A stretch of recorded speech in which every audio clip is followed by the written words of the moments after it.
ನಮಸ್ಕಾರ. ರಾಮಾಯಣ ದರ್ಶನ ವಾಚನ ವಾದನ ವ್ಯಾಖ್ಯಾನದ ಮೊದಲ ಕಂತಿನ 6ನೇ ದಿವಸಕ್ಕೆ ನಾವು ಬರ್ತಾ ಇದ್ದೀವಿ.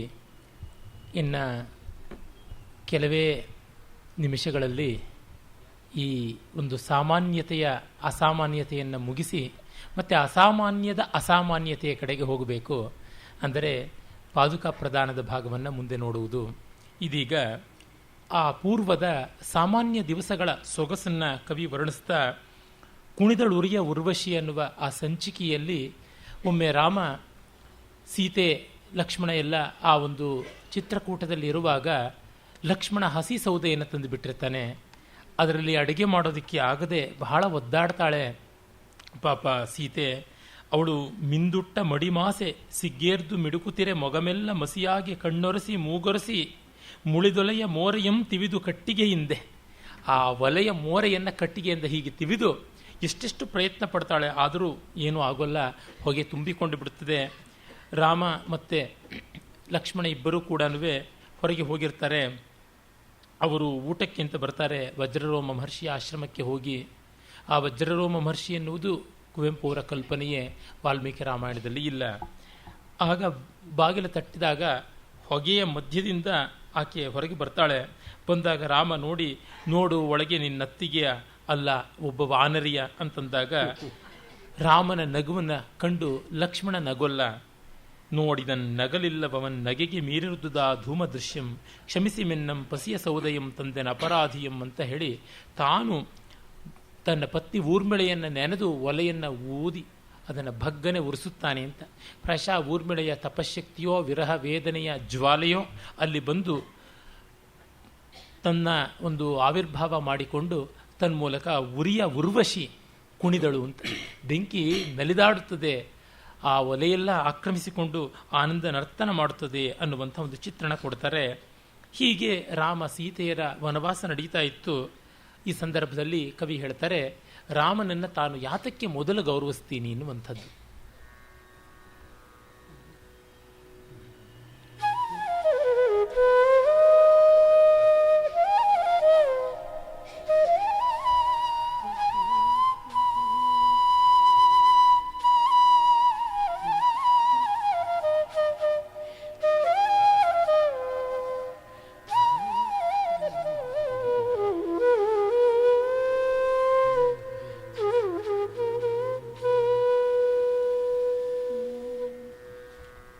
ಕೊಂದ ಕಥದಿಂದೇಂ ಪರ್ಮನಾದನೆ ರಾಮನ್,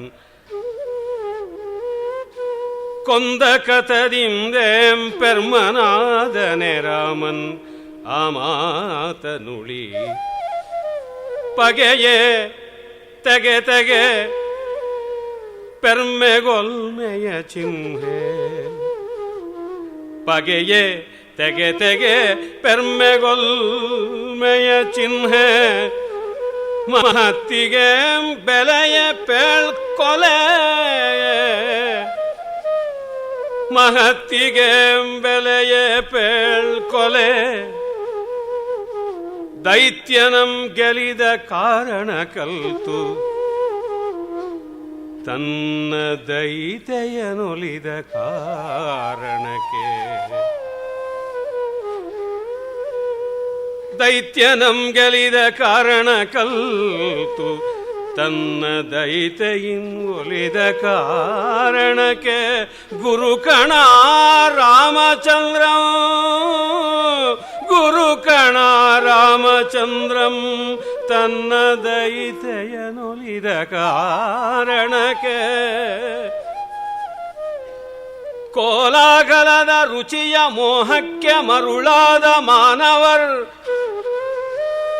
ರಾವಣನ ಕೊಲೆಗಾಗಿ ರಾಮನಂ ಕೊಂಡಾಡಿದೊಡೆ. ಕವಿಗುಂ ಆ ಭ್ರಾಂತಿ ತಾನೇಕೆ. ಕೋಲಾಗಲದ ರುಚಿಯ ಮೋಹಕ್ಕೆ ಮರುಳಾದ ಮಾನವರ್ ರಾವಣನ ಕೊಲೆಗಾಗಿ ರಾಮನಂ ಕೊಂಡಾಡಿದೊಡೆ. ಕವಿಗುಮ ಭ್ರಾಂತಿ ತಾನೇಕೆ. ಮಣಿಯುವೆನು ರಾಮ ನಡಿದವರೆಗೆ ಮಣಿಯುವೆನು ರಾಮನಡಿದಾವರೆಗೆ. ದಶಶಿರನವದೆಗಾಗಿ ಎಲ್ತು ಮಂದಾಕಿನಿಯ ತಿಳಿವೊನಲ ಮೀಯುತಿಲ ವರ್ದಿನಂ ತಾಂ ಕಂಡ ದೃಶ್ಯ ಸೌಂದರ್ಯದಿಂದ ಆತ್ಮದರ್ಶನಕ್ಕೇರ್ದ ರಸ ಸಮಾಧಿಯ ಮಹಿಮೆಗಾಗಿ ಆ ಮಹಿಮೆಗಾಗಿ ಮಂದಾಕಿನಿಯ ತಿಳಿವೊನಲ ಮೀಯುತ್ತಿರಲೊರ್ದಿನಂ ತಾಂ ಕಂಡ ದೃಶ್ಯ ಸೌಂದರ್ಯದಿಂದ ಆತ್ಮದರ್ಶನಕ್ಕೇರ್ದ ರಸ ಸಮಾಧಿಯ ಮಹಿಮೆಗಾಗಿ ಮಣಿಯುವೆನು ರಾಮನಡಿದಾವರೆಗೆ.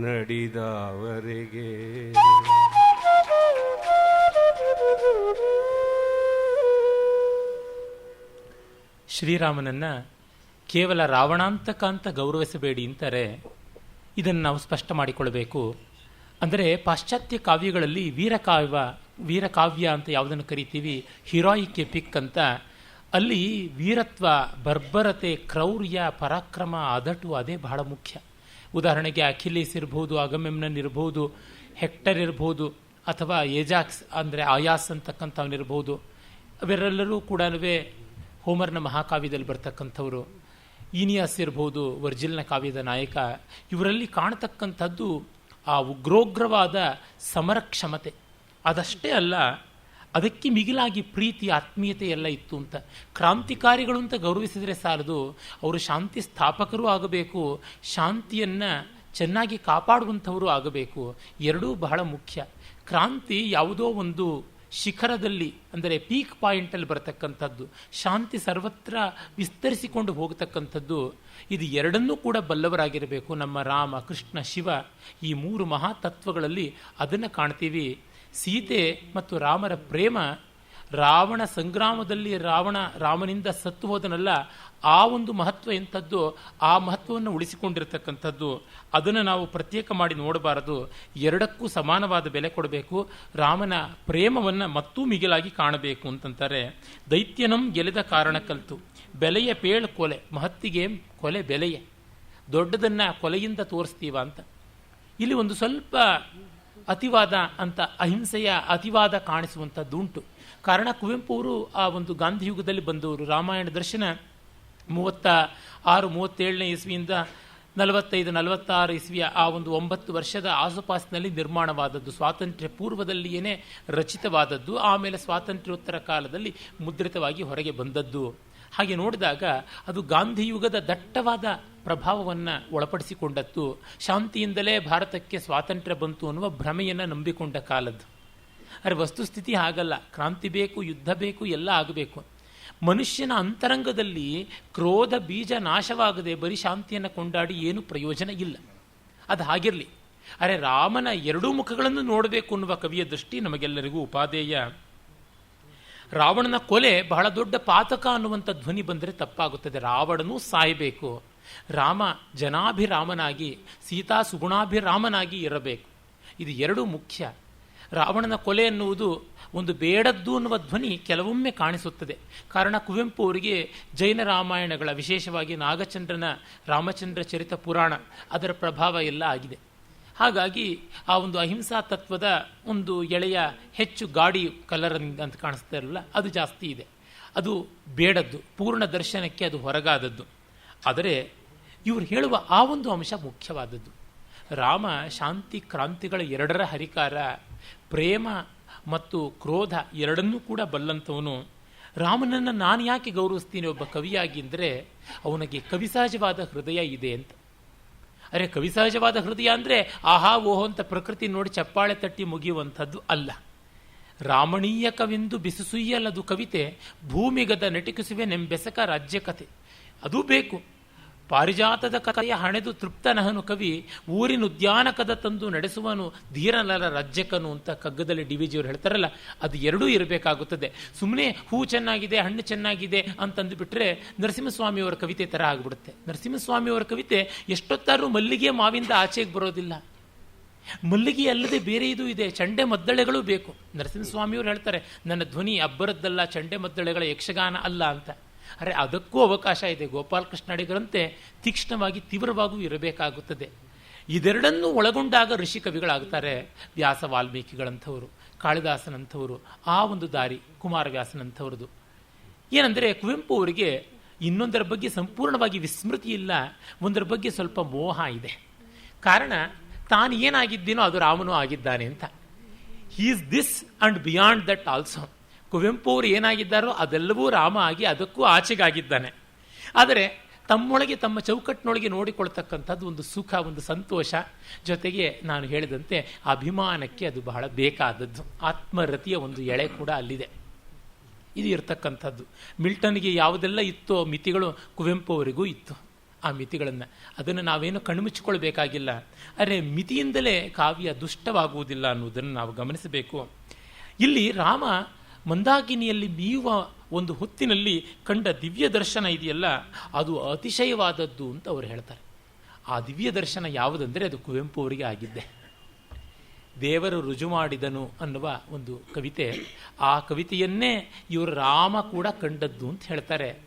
ಕುವೆಂಪು ಅವರಲ್ಲಿ ಒಂದು ಶಕ್ತಿ, ಅದು ಒಂದು ದೌರ್ಬಲ್ಯವೂ ಹೌದು. ತನ್ನನ್ನು ಕಥಾನಾಯಕನ ಜೊತೆಗೆ ಸಮೀಕರಣ ಮಾಡಿಕೊಳ್ತಕ್ಕಂಥದ್ದು. ಹಾಗೆ ಮಾಡಿಕೊಂಡಾಗ ಇವರೆಲ್ಲರ ಗುಣದೋಷಗಳು ನಾಯಕರಲ್ಲಿ ಬಂದ್ಬಿಡುತ್ತೆ. ನಾಯಕರ ನಿಜವಾದ ಗುಣ ದೋಷಗಳು ತೋರಿಕೊಳ್ಳೋದಿಲ್ಲ. ಅದಕ್ಕೆ ಕ್ಲಾಸಿಕ್ ಎಕ್ಸಾಂಪಲ್ ಅಂದರೆ ಅವರ ಕಾನೂರ ಹೆಗ್ಗಡತಿ. ಹಿಂದೆ ಅದು ಕಾನೂರ ಸುಬ್ಬಮ್ಮ ಹೆಗ್ಗಡತಿ ಅಂತ ಇದ್ದದ್ದು. ಅಲ್ಲಿ ಪೂವಯ್ಯ ಅಂದರೆ ಕುವೆಂಪು ಅವರ ಜೆರಾಕ್ಸ್ ಕಾಪಿ. ಅವನಿಗೆ ಗುಂಗುರು ಕೂದಲಿತ್ತು ಅನ್ನೋದ್ರಿಂದ ಮೊದಲುಗೊಂಡು ಶುರು ಮಾಡ್ತಾರೆ. ಅವನು ವರ್ಡ್ಸ್ವರ್ತ್ ಕಾವ್ಯವನ್ನು ಓದ್ತಾ ಇದ್ದ, ಇವರಿಗೂ ವರ್ಡ್ಸ್ವರ್ತ್ ಕಾವ್ಯ ಇಷ್ಟ. ಅವನು ಭಾವಸಮಾಧಿಗೆ ಹೋಗ್ತಾ ಇದ್ದ, ಇವರು ಹೋಗ್ತಾ ಇದ್ರು.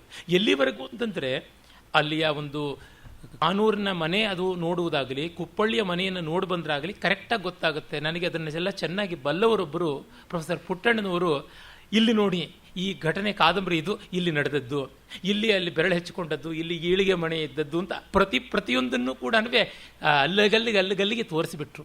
ಈ ತರಹ ಕವಿ ಪಾತ್ರದ ಜೊತೆಗೆ ಸಮೀಕರಣ ಮಾಡಿಕೊಂಡು ಬಿಟ್ಟಾಗ ಮಿಕ್ಕ ಪಾತ್ರಗಳನ್ನು ನೋಡುವುದು ಕಷ್ಟವಾಗುತ್ತದೆ. ಸಾಮಾನ್ಯವಾಗಿ ಈ ಪಲ್ಪ್ ಫಿಕ್ಷನ್ ಅನ್ನುವಂಥದ್ದು ಯಾವುದಿವೆ, ಆ ನಾವೆಲ್ಸನ್ನೆಲ್ಲ ಬರೆಯುವಾಗ ನಾವು ಬಹಳ ಬೇಗ ನಾಯಕ ನಾಯಕಿಯರ ಸ್ಥಿತಿಯೊಳಗೆ ಸಿಕ್ಕಾಕೊಂಡು ಬಿಡ್ತೀವಿ. ಯಾಕೆ? ಕಾದಂಬರಿಕಾರರೇ ಮಾಡ್ತಾ ಇರ್ತಾರೆ. ವಿಶೇಷತಃ ಹೆಣ್ಣು ಮಕ್ಕಳು ಯಾರು ಬೇಸರ ಪಟ್ಕೊಳ್ಬಾರ್ದು. ನಮ್ಮ ಸರ್ಕ್ಯುಲೇಟಿಂಗ್ ಲೈಬ್ರರಿಗಳ ಯುಗದಲ್ಲಿ ಸಾಮ್ರಾಜ್ಞಿಯರಾಗಿ ಬೆರೆದಿದ್ರು. ಸರ್ಕ್ಯುಲೇಟಿಂಗ್ ಲೈಬ್ರರಿ ಸಾಮ್ರಾಜ್ಞಿಯರು ಅನೇಕರು. ಅವರೆಲ್ಲರೂ ಕೂಡ ಸಾಮಾನ್ಯವಾಗಿ ಹೆಣ್ಣು ಮಕ್ಕಳು ಕಾಣದೇ ಇರತಕ್ಕಂಥ ಶ್ರೀಮಂತಿಕೆ ಎಲ್ಲ ಬಂತು. ಬಟ್ಟ ಬಡವೆ, ಅರೆ ಅತ್ಯಂತ ಸದ್ಗುಣಿ, ಅವಳನ್ನು ತುಂಬ ದಿಟ್ಟತನದ ಶ್ರೀಮಂತನಾದಂತಹ ತಲೆಹರಟೆಯ ಪೋಖರಿ ಯುವಕ ಮೆಚ್ಚಿ ದಾಸಾನುದಾಸನಾಗಿ ಮದುವೆ ಆಗೋದು. ನನ್ನ ಸ್ನೇಹಿತ ಒಬ್ಬ ಹೇಳ್ತಾ ಇದ್ದ, ಈ ಥರ ಕಾದಂಬರಿಗಳ ಕೊನೆ ಪುಟದ ಕೊನೆ ಸಾಲ ಏನಿರುತ್ತೆ ಗೊತ್ತಾ, ಅವನ ಎದೆಯಲ್ಲಿ ಮುಖ ಇಟ್ಟು ಬಿಕ್ಕಿದಳು, ಅಷ್ಟೇ, ಅಲ್ಲಿಗೆ ಮುಗಿದೋಗುತ್ತೆ ಅಂತ. ಈ ರೀತಿಯಾದ ಸುಖಾಂತ. ಪುಸ್ತಕ ಮುಗಿದ ಮೇಲೆಯೇ ಯಾವುದು ಸುಖವೋ, ಅಂತವಾದ ಮೇಲೆ ಯಾವುದು ಸುಖವೋ ಅದು ಸುಖಾಂತ ಅಂತ ಬೀಚಿಯವರ ವ್ಯಾಖ್ಯಾನ. ಹಾಗಾಗಿಬಿಡುತ್ತೆ.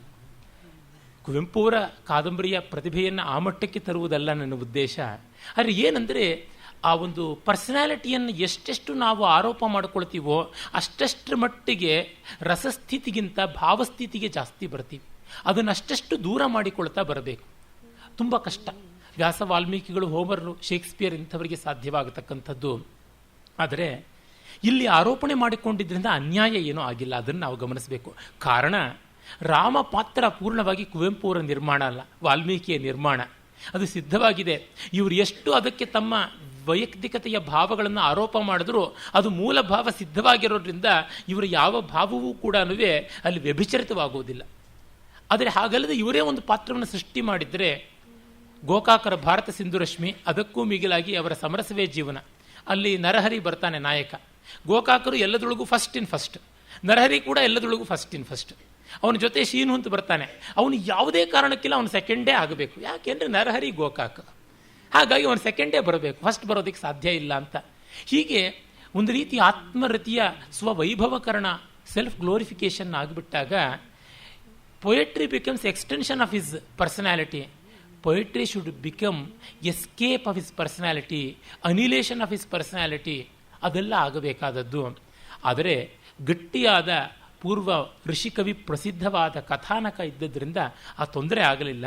ಹಾಗಾಗಿ ಕುವೆಂಪು ಅವರ ವೈಯಕ್ತಿಕ ಛಾಯೆಗಳು ಇಲ್ಲಿ ಭೂಷಣವಾಗಿವೆಯೇ ಹೊರತು ದೂಷಣ ಆಗಲಿಲ್ಲ ಅನ್ನೋದನ್ನು ಈಗ ಗಮನದಲ್ಲಿಟ್ಟುಕೊಳ್ಬೇಕು. ಆ ಒಂದು ದರ್ಶನವನ್ನು ನೋಡಿ.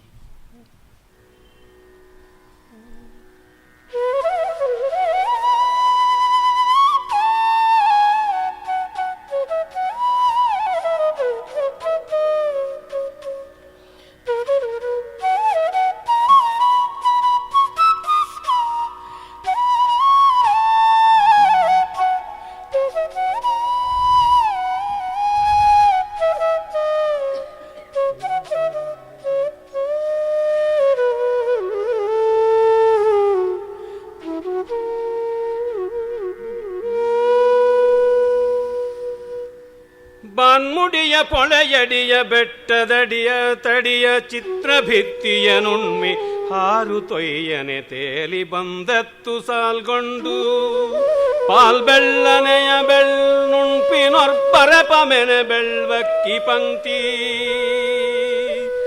ಬಾನ್ಮುಡಿಯ ಪೊಳೆಯಡಿಯ ಬೆಟ್ಟದಡವಿಯ ತಡಿಯ ಚಿತ್ರಭಿತ್ತಿಯ ನುಣ್ಮಿ ಹಾರು ತೊಯ್ಯನೆ ತೇಲಿ ಬಂದತ್ತು ಸಾಲ್ಗೊಂಡು ಪಾಲ್ಬೆಳ್ಳನೆಯ ಬೆಣ್ಣೆ ನುಣ್ಪಿನೊರ್ಬರಪಮೆನೆ ಬೆಳ್ವಕ್ತಿ ಪಂಕ್ತಿ ಸಾಗಿ ಬಂದತ್ತು ಬೆಳ್ವಕ್ತಿ ಪಂಕ್ತಿ ಸಾಗಿ ಬಂದತ್ತು ಸಾಗಿ ಬಂದತ್ತು ಸಾಗಿ ಬಂದತ್ತು ಬೆಳ್ವಕ್ಕಿ ಪಂಕ್ತಿ ನೋಡಿದನು ರಸವಶನಾಗುತ್ತಾದಾಶರಥಿ ನೋಡಿದನು ರಸವಶನಾಗುತ್ತಾದಾಶರಥಿ ನೋಡಿದನು ನೋಡುತ್ತಿರೆ ನೋಡುತ್ತಿರೆ ತಾನೆ ಹೊಳೆಯಾದಂತೆ ತಾನಡವಿಯಾದಂತೆ ತಾನೆ ಗಿರಿಯಾದಂತೆ ತಾನೆ ಬಾನಾದಂತೆ ತಾನೆ ಬಾನಾದಂತೆ ತಾನೆ ಅಲ್ಲಮಾದಂತೆ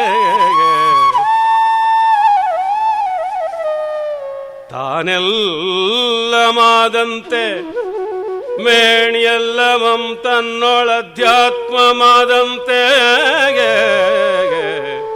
ಮೇಣಿಯಲ್ಲಮುಂ ತನ್ನೊಳಧ್ಯಾತ್ಮಮಾದಂತೆ ಭೂಮಾನುಭೂತಿಯು ಮೈ ಮರೆದ ನಾರಸ ಸಿದ್ಧಿ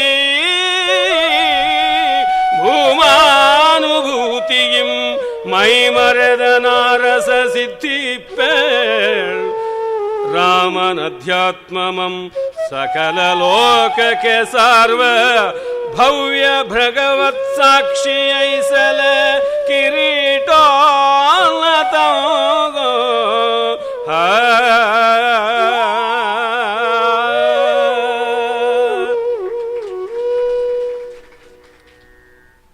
ಶ್ರೀರಾಮ ದೇಶ ಕಾಲಾತೀತವಾದ ಅನುಭವವನ್ನು ಪಡೆದದ್ದನ್ನು ದೇಶದಲ್ಲಿ ತೋರಿಸ್ತಾ ಇದ್ದಾರೆ, ದೇಶರಾಗದಲ್ಲಿ ತೋರಿಸ್ತಾ ಇದ್ದಾರೆ. ಆತ ಸ್ನಾನಕ್ಕೆ ಅಂತ ಇಳಿದಿದ್ದಾನೆ. ಆಗ ಬೆಟ್ಟದಡಿಯ ತಡಿಯ ಚಿತ್ರ ಭಿತ್ತಿ ನುಣ್ಮಿ ಹಾರು ತೊಯ್ಯನೆ ತೇಲಿ ಬಂದತ್ತು ಸಾಲ್ಗೊಂಡು ಪಾಲ್ ಬೆಳ್ಳನೆಯ ಬೆಣ್ಣೆ ನುಣ್ಪಿನ ಬರಪಮನೆ ಬೆಳ್ವಕ್ಕಿ ಪಂಕ್ತಿ. ಸ್ನಾನಕ್ಕೆ ಇಳಿಯಬೇಕು. ಆಗ ದಟ್ಟವಾದ ಕಾಡಿನ ಬೆಟ್ಟಗಳ ಕಡೆಯಿಂದ ದಟ್ಟವಾಗಿ ಬೆಳ್ಳಕ್ಕಿಗಳ ಸಾಲು, ಕೊಕ್ಕರೆಗಳ ಸಾಲು, ಬಲಾಕ ಪಕ್ಷಿಗಳ ಸಾಲು ಸಾಲಾಗಿ ಒಂದು ಪಂಕ್ತಿ ಬರದಂತೆ ಬಳಪದಲ್ಲಿ ಬರವಣಿಗೆ ಮಾಡಿದಂತೆ ಬಂತು. ಅದನ್ನು ನೋಡ್ತಾ ದಾಶರಥಿ ರಸವಶನಾದ. ತಾನೇ ಹೊಳೆ, ತಾನೇ ಅಡವಿ, ತಾನೇ ಗಿರಿ, ತಾನೇ ಬಾನ್, ತಾನೆಲ್ಲವಾದಂತೆ ಎಲ್ಲ ತನ್ನೊಳು. ಅಧ್ಯಾತ್ಮ ಅಂದರೆ ತನ್ನೊಳಗೆ ನೆಲೆಸಿದ್ದು, ಅಧ್ಯಾತ್ಮ ಆತ್ಮದಲ್ಲಿ ನೆಲೆಸಿದ್ದು ಅಂತ. ಅಧ್ಯಸ್ಥ ಅಂತಂದರೆ ಇನ್ನೂ ಚೆನ್ನಾಗಿರ್ತಿತ್ತೋ ಏನೋ. ತನ್ನೊಳಗೆ ಅಧ್ಯಸ್ಥವಾದಂತೆ ಅದು ಭೂಮಾನುಭೂತಿ. ಅದು ಸರ್ವಭೂತಸ್ಥಮಾತ್ಮಾನಂ ಸರ್ವಭೂತಾನಿ ಚಾತ್ಮನಿ ಅನ್ನುವಂಥ ಅನುಭವ ಆತನಿಗೆ ಆಯಿತು. ಮೈ ಮರದನ್ ಆ ರಸಸಿದ್ಧಿ ರಾಮನ ಅಧ್ಯಾತ್ಮವನ್ನು ಸಕಲ ಲೋಕಕ್ಕೆ ಸಾರುವಂಥದ್ದಾಯಿತು ಅಂತ. ವಸ್ತುತಃ ಇದು ಅವರ ದೇವರು ರುಜು ಮಾಡಿದನು ಅನ್ನುವ ಕವಿತೆ ಅಂತ ಹೇಳಿದನಲ್ಲ, ಅವರು ಸಿಬ್ಬಲುಗುಡ್ಡೆ ಅಂತ ತುಂಗಾ ನದಿಯ ಹತ್ತಿರದಲ್ಲಿ ಅದರ ಹರಿವಿನ ಒಂದು ಪ್ರಾಂತದಲ್ಲಿರ್ತಕ್ಕಂಥ ಜಾಗ. ಅಲ್ಲಿ ಒಮ್ಮೆ ಕುವೆಂಪು ಅವರು ಸ್ನಾನಕ್ಕೆ ಇಳಿಯುವಾಗ ನಿಂತಾಗ ಒಂದು ಕಡೆ ಬೆಟ್ಟ, ಮತ್ತೊಂದು ಕಡೆ ಕಾಡು, ನಡುವೆ ನದಿ, ಮೇಲೆ ಆಕಾಶ. ಆಗ ಪಂಕ್ತಿ ಪಂಕ್ತಿಯಾಗಿ ನೂರಾರು ಬಲಾಕ ಪಕ್ಷಿಗಳು ಹಾರಿ ಬಂದವು. ಅದನ್ನು ನೋಡ್ತಾ ದೇವರು ರುಜು ಮಾಡಿದನು ಅಂತ ಸುಂದರವಾದಂಥ ನೀಲಪಟ, ಈ ರಮಣೀಯವಾದಂಥ ಹರಿದ್ವರ್ಣದ ಆಕಾಶ ಮುಟ್ಟುವ ಮರಗಳ ಒಂದು ಸಟ, ಸಾಲು, ಗುಚ್ಛ, ಇತ್ತ ಕಡೆಗೆ ನದಿ, ಬೆಟ್ಟ, ಅವುಗಳೆಲ್ಲ ಒಂದು ರಮಣೀಯವಾದ ಚಿತ್ರ. ಆ ಚಿತ್ರವನ್ನು ತಾನು ಬರೆದದ್ದು ಚಿತ್ರಕಾರ ಅಂತ ದೇವರು ಸಹಿ ಹಾಕದಂತೆ ಇತ್ತು. ಮತ್ತೊಂದು ಇಡೀ ಪ್ರಕೃತಿ ಇಷ್ಟು ರಮಣೀಯವಾದದ್ದು. ಇದು ಭಗವದ್ವಿಶ್ವಾಸಿಗಳಿಗಿರ್ತಕ್ಕಂಥದ್ದು. ಅಂದರೆ ಆತ್ಮಾನುಭವಿಗಳು ಇದನ್ನು ತನ್ನದು ತಾನು ಎಲ್ಲವೂ ಅಂತ ಭಾವಿಸಿಕೊಳ್ತಾರಲ್ಲ, ಅವರಿಗೆ ನಾನಿದ್ದೀನಿ, ನನಗೆ ಅವರಿದ್ದಾರೆ ಎನ್ನುವ ಒಂದು ಒಡಂಬಡಿಕೆ ಮಾಡಿಕೊಟ್ಟು ಅದಕ್ಕೆ ಸಹಿ ಹಾಕದಂತೆ ತೋರಿತು ಅಂತ ಅತ್ಯದ್ಭುತವಾದಂಥ ಕವಿತೆ. ನನ್ನ ಸೌಭಾಗ್ಯ ಏನಂದರೆ ಈ ಕವಿತೆ, ಇದರ ವಿವರಗಳನ್ನಷ್ಟನ್ನು ಕುವೆಂಪು ಅವರೇ ನೇರ ನನಗೆ ವರ್ಣಿಸಿ ಹೇಳಿದ್ರು. ಅವರ ಮನೆಗೆ ನಾನು ಹೋಗಿದ್ದು, ನನ್ನ ಬದುಕಿನಲ್ಲಿ ನಾನು ನೋಡಿದ್ದು ಅವ್ರನ್ನ ಒಂದೇ ಬಾರಿ. ರಾಮಾಯಣ ದರ್ಶನ ಎಲ್ಲ ಬರೆದು ಅವರು ಆಗಲೇ ಲೋಕಪ್ರಸಿದ್ಧರಾಗಿದ್ದರು. ನಾನು ಚಿಕ್ಕ ಹುಡುಗ ತಾನೇ, ಈಗ ಸುಮಾರು 25 ವರ್ಷಗಳ ಹಿಂದೆ ಏನು ಅಂತನ್ಸತ್ತೆ. ಕುವೆಂಪು ಅವರನ್ನು ನೋಡಬೇಕು ಅಂತಂದು ಹಾಮಾನಾಯಕರು, ವೆಂಕಟಾಚಲ ಶಾಸ್ತ್ರಿಗಳು ಕರ್ಕೊಂಡು ಹೋಗಿದ್ದರು. ಅವರು ಸುಮಾರು ಒಂದು 2 ಗಂಟೆ ಹೊತ್ತು ಮಾತಾಡುವಂಥ ಅವಕಾಶ ಕೊಟ್ಟರು. ಆಗಾಗಲೇ ಅವರಿಗೆ ತುಂಬ ಅನಾರೋಗ್ಯವಾಗಿತ್ತು. ಆದರೂ ಕೂಡ ಅವರ ಪದ್ಯಗಳ ಬಗ್ಗೆ, ಕಾವ್ಯದ ಬಗ್ಗೆ ಪ್ರಸ್ತಾವ ಮಾಡಿದಾಗ ಮೊದಲು ಹೇಳಿದ್ರು ಅವ್ರು ನೋಡ್ಕೊಳ್ಳೋರು, ಸುಮಾರು ಒಂದು 8-10 ನಿಮಿಷಕ್ಕೂ ಆಗೋದಿಲ್ಲ, ಅವರಿಗೆ ಶ್ರಮ ಆಗುತ್ತದೆ ಅಂತ. ಆದರೆ ಇಲ್ಲ, ತುಂಬ ಚೆನ್ನಾಗಿದೆ, ಮಾತಾಡ್ತೀನಿ ಅಂತ ಹೇಳಿಬಿಟ್ಟು ಒಂದಾದ ಮೇಲೆ ಒಂದು ವಿವರಗಳನ್ನು ಕೊಡ್ತಾ ಹೋದರು. ಅವರಿಗೆ ಮರವಾಗಿದೆ ಅಂತಂದರು, ಆದರೆ ಯಾವುದಕ್ಕೂ ಮರವು ಬರಲಿಲ್ಲ, ಎಲ್ಲವನ್ನೂ ಹೇಳ್ತಾ ಬಂದರು. ತುಂಬ ಸೊಗಸಾಗಿತ್ತು ಸಂಭಾಷಣೆ. ಆಗ ತೆಗೆದುಕೊಂಡದ್ದು ಇದೇ ಪದ್ಯವನ್ನು ಮೊದಲಿಗೆ, ದೇವರು ರುಜು ಮಾಡಿದನು. ಅವರು ಹೇಳಿದರು, ನನಗೆ ತುಂಬ ಇಷ್ಟವಾದ ನನ್ನ ಕವಿತೆಗಳಲ್ಲಿ ಇದು ಒಂದು. ಈ ಕವಿತೆಯನ್ನು ನಾನು ರಾಮಾಯಣ ದರ್ಶನದಲ್ಲಿ ಇಟ್ಟಿದ್ದೀನಿ ಗೊತ್ತಾ ಅಂದರು. ಇಲ್ಲ, ಈ ಭಾಗ ಕುಣಿದಳು ಉರಿಗೆ ಉರ್ವಶಿಯಲ್ಲಿ ನೀವು ಇಟ್ಟಿದ್ದೀರಾ ಅಂತಂದೆ. ಹೌದು ಅಂತ ಹೇಳ್ಬಿಟ್ಟಂತಂದು ಅದರ ವಿವರಗಳನ್ನಷ್ಟನ್ನು ಅವರು ಕೊಟ್ಟರು, ಹೇಗೆ ಅಂತ. ಮತ್ತೆ ಬೇರೆ ಕಡೆ ಅವರು ಬರೆದು ಇದ್ದಾರೆ ಅಂತ ಗೊತ್ತಾಯಿತು. ಯಾಕೆ ಹೇಳ್ತೀನಿ ಅಂದರೆ, ಅಷ್ಟು ಪ್ರೀತಿಸಿದ್ರು. ಆ ಪ್ರಕೃತಿಯೇ ಭಗವಂತನ ಚಿತ್ರ, ಅದರ ಸಹಿ ಅನ್ನುವಂತೆ ಆತನ ಒಂದು ರುಜು ಮಾಡಿದ ರೀತಿ ಅಂತ. ಹೀಗಿರ್ತಕ್ಕಂಥ ಒಂದು ದಿವ್ಯ ದರ್ಶನ ರಾಮನಿಗಾಯಿತು ಅನ್ನುವ ಮೂಲಕ ತಾದಾತ್ಮ್ಯಕ್ಕೆ ತಂದುಕೊಳ್ತಾ ಇದ್ದಾರೆ. ಅದನ್ನು ನಾವೀಗ ಕಂಡವಿ. ಇಂಥ ರಾಮನಿಗೆ ನನ್ನ ಗೌರವ ಅರ್ಪಣೆ ಮಾಡ್ತೀನಿ ಅಂತ ಹೇಳಿ ಕವಿ ಹೇಳ್ತಾ ಮುಂದೆ ಅಸಾಮಾನ್ಯವಾದಂಥ ಒಂದು ದೃಶ್ಯಕ್ಕೆ ಬರ್ತಾರೆ. ಅದು ಪಾದುಕಾ ಕಿರೀಟಿ. ಭರತ ರಾಮನನ್ನು ಬೇಡಿ ಪಾದುಕೆಗಳ ಮೇಲೆ ನಿಲ್ಲಿಸಿ ಅದರಲ್ಲಿ ರಾಮತ್ವವನ್ನು ಕಂಡುಕೊಳ್ತಕ್ಕಂಥದ್ದು. ಈ ಒಂದು ಸಂದರ್ಭ ನೋಡಿ ಹೇಗೆ ಬರುತ್ತೆ ಅಂದರೆ ತುಂಬ ನಾಟಕೀಯವಾದದ್ದು. ವಾಲ್ಮೀಕಿ ರಾಮಾಯಣದಲ್ಲಿ ಸೀತಾರಾಮಾದಿಗಳೆಲ್ಲರೂ ಕೂತು ಇನ್ನೇನು ಬೆಂಕಿಯನ್ನು ಹೊತ್ತಿಸಿ ಆಹಾರಕ್ಕಾಗಿ ತಯಾರು ಮಾಡ್ಕೊಳ್ತಾ ಇರ್ತಾರೆ. ಆಗ ಭರತ ಬರ್ತಾ ಇರತಕ್ಕಂಥ ಒಂದು ಸದ್ದು ಕೇಳಿಸುತ್ತೆ. ಲಕ್ಷ್ಮಣ ಮರಹತ್ತಿ ನೋಡ್ತಾನೆ, ಅದು ಇಲ್ಲಿಯೂ ಬರ್ತದೆ.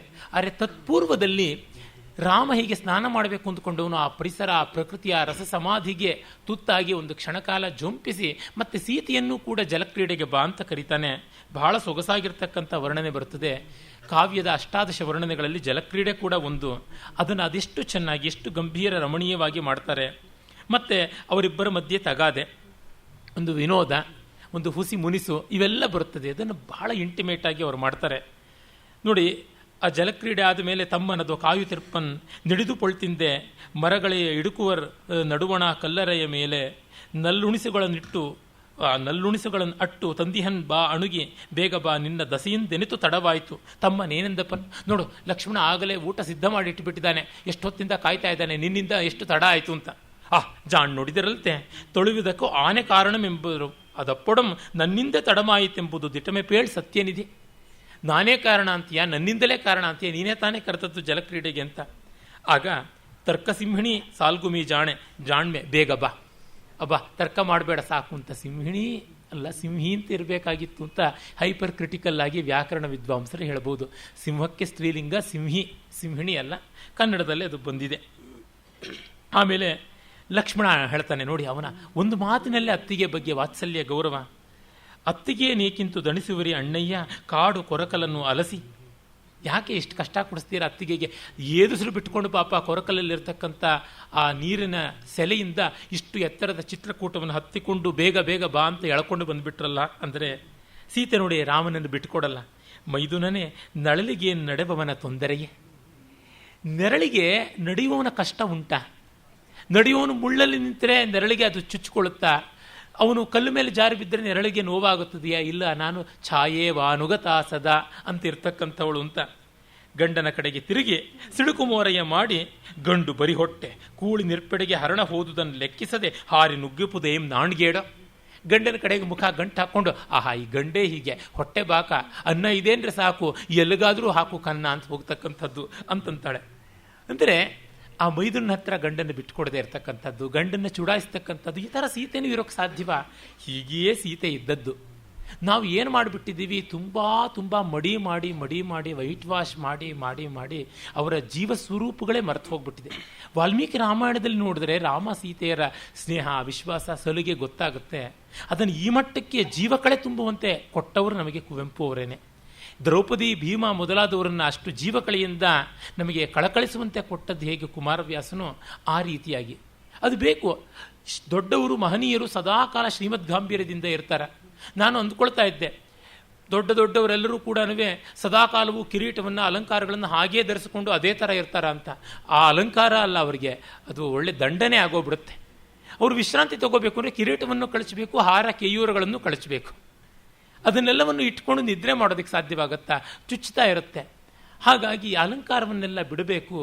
ಆ ಆರೋಪಿತವಾದಂತಹ ಒಂದು ಅತ್ಯದ್ಭುತ ಅನಿಸುವ ಭಾವಗಳನ್ನು ಪಕ್ಕಕ್ಕಿಟ್ಟು ಸಹಜವಾಗಿ ಓಡಾಡಬೇಕಾಗುತ್ತದೆ. ಅಂಥ ಚಿತ್ರಣ ಬೇಕು. ಅದನ್ನು ಇಲ್ಲಿ ಕೊಡ್ತಾರೆ.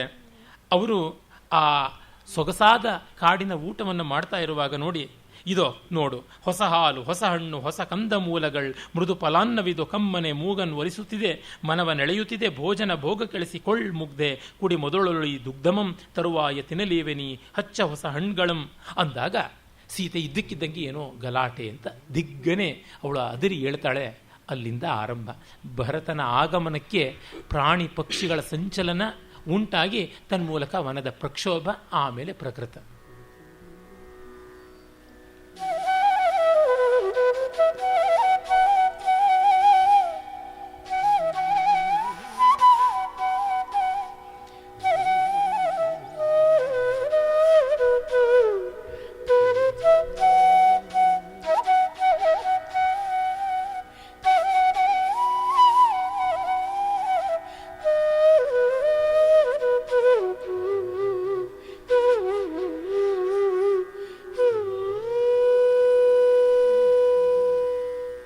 ಬೆದರಿ ನಿಂತಳ್ ಸೀತೆ, ಬೆದರಿ ನಿಂತಳ್ ಸೀತೆ, ದಾವಿಸೆತ್ತಚಿದವದಿ ಕಡವೆ ಗಿಂಡೊಂದು ಕಣಿವೆಯೊಳ ಅನತಿ ದೂರದಲ್ಲಿ ಲೆಕ್ಕಿಸದೆ ಹೆಜ್ಜೇನವರು ಮತ್ತುಣ ತೊಡಗಿರಲ್ ಕಿರುವತ್ತಿನೊಳೆ. ಧಾವಿಸಿತ್ತತಿಜವದಿ ಕಡವೆ ಗಿಂಡೊಂದು, ಮತ್ತೆ ಕಾಡು ಹಂದಿಗಳೊಂದು ತಂಡ ಓಡಿತು ನುಗ್ಗಿ ಹೂಂಕರಿಸಿ. ಬೆದರಿ ನಿಂದಳು ಸೀತೆ, ಬೆಕ್ಕಸದಿ ಸೋಜಿಗಂಬಡುತ್ತಿರ್ದರನಿತರುಳ್ ಮತ್ತೊಂದು ಮಿಗವಿಂಡು ಬೆದರಿ ನುಗ್ಗುತ್ತೋಡಿ ಮರೆಯಾಯಿತು.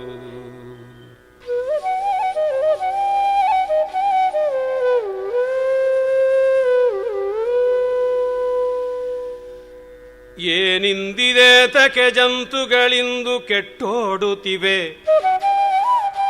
ಹಳು ನುಗ್ಗಿ ಕೆಟ್ಟೋಡುತ್ತಿವೆ ಜಂತುಗಳಿಂದು. ಬೆಂಟೆಗಾರರ್ ಸೋವಿದಡವಿಯಂ ತೊರೆದೋಡುವಂತೆ.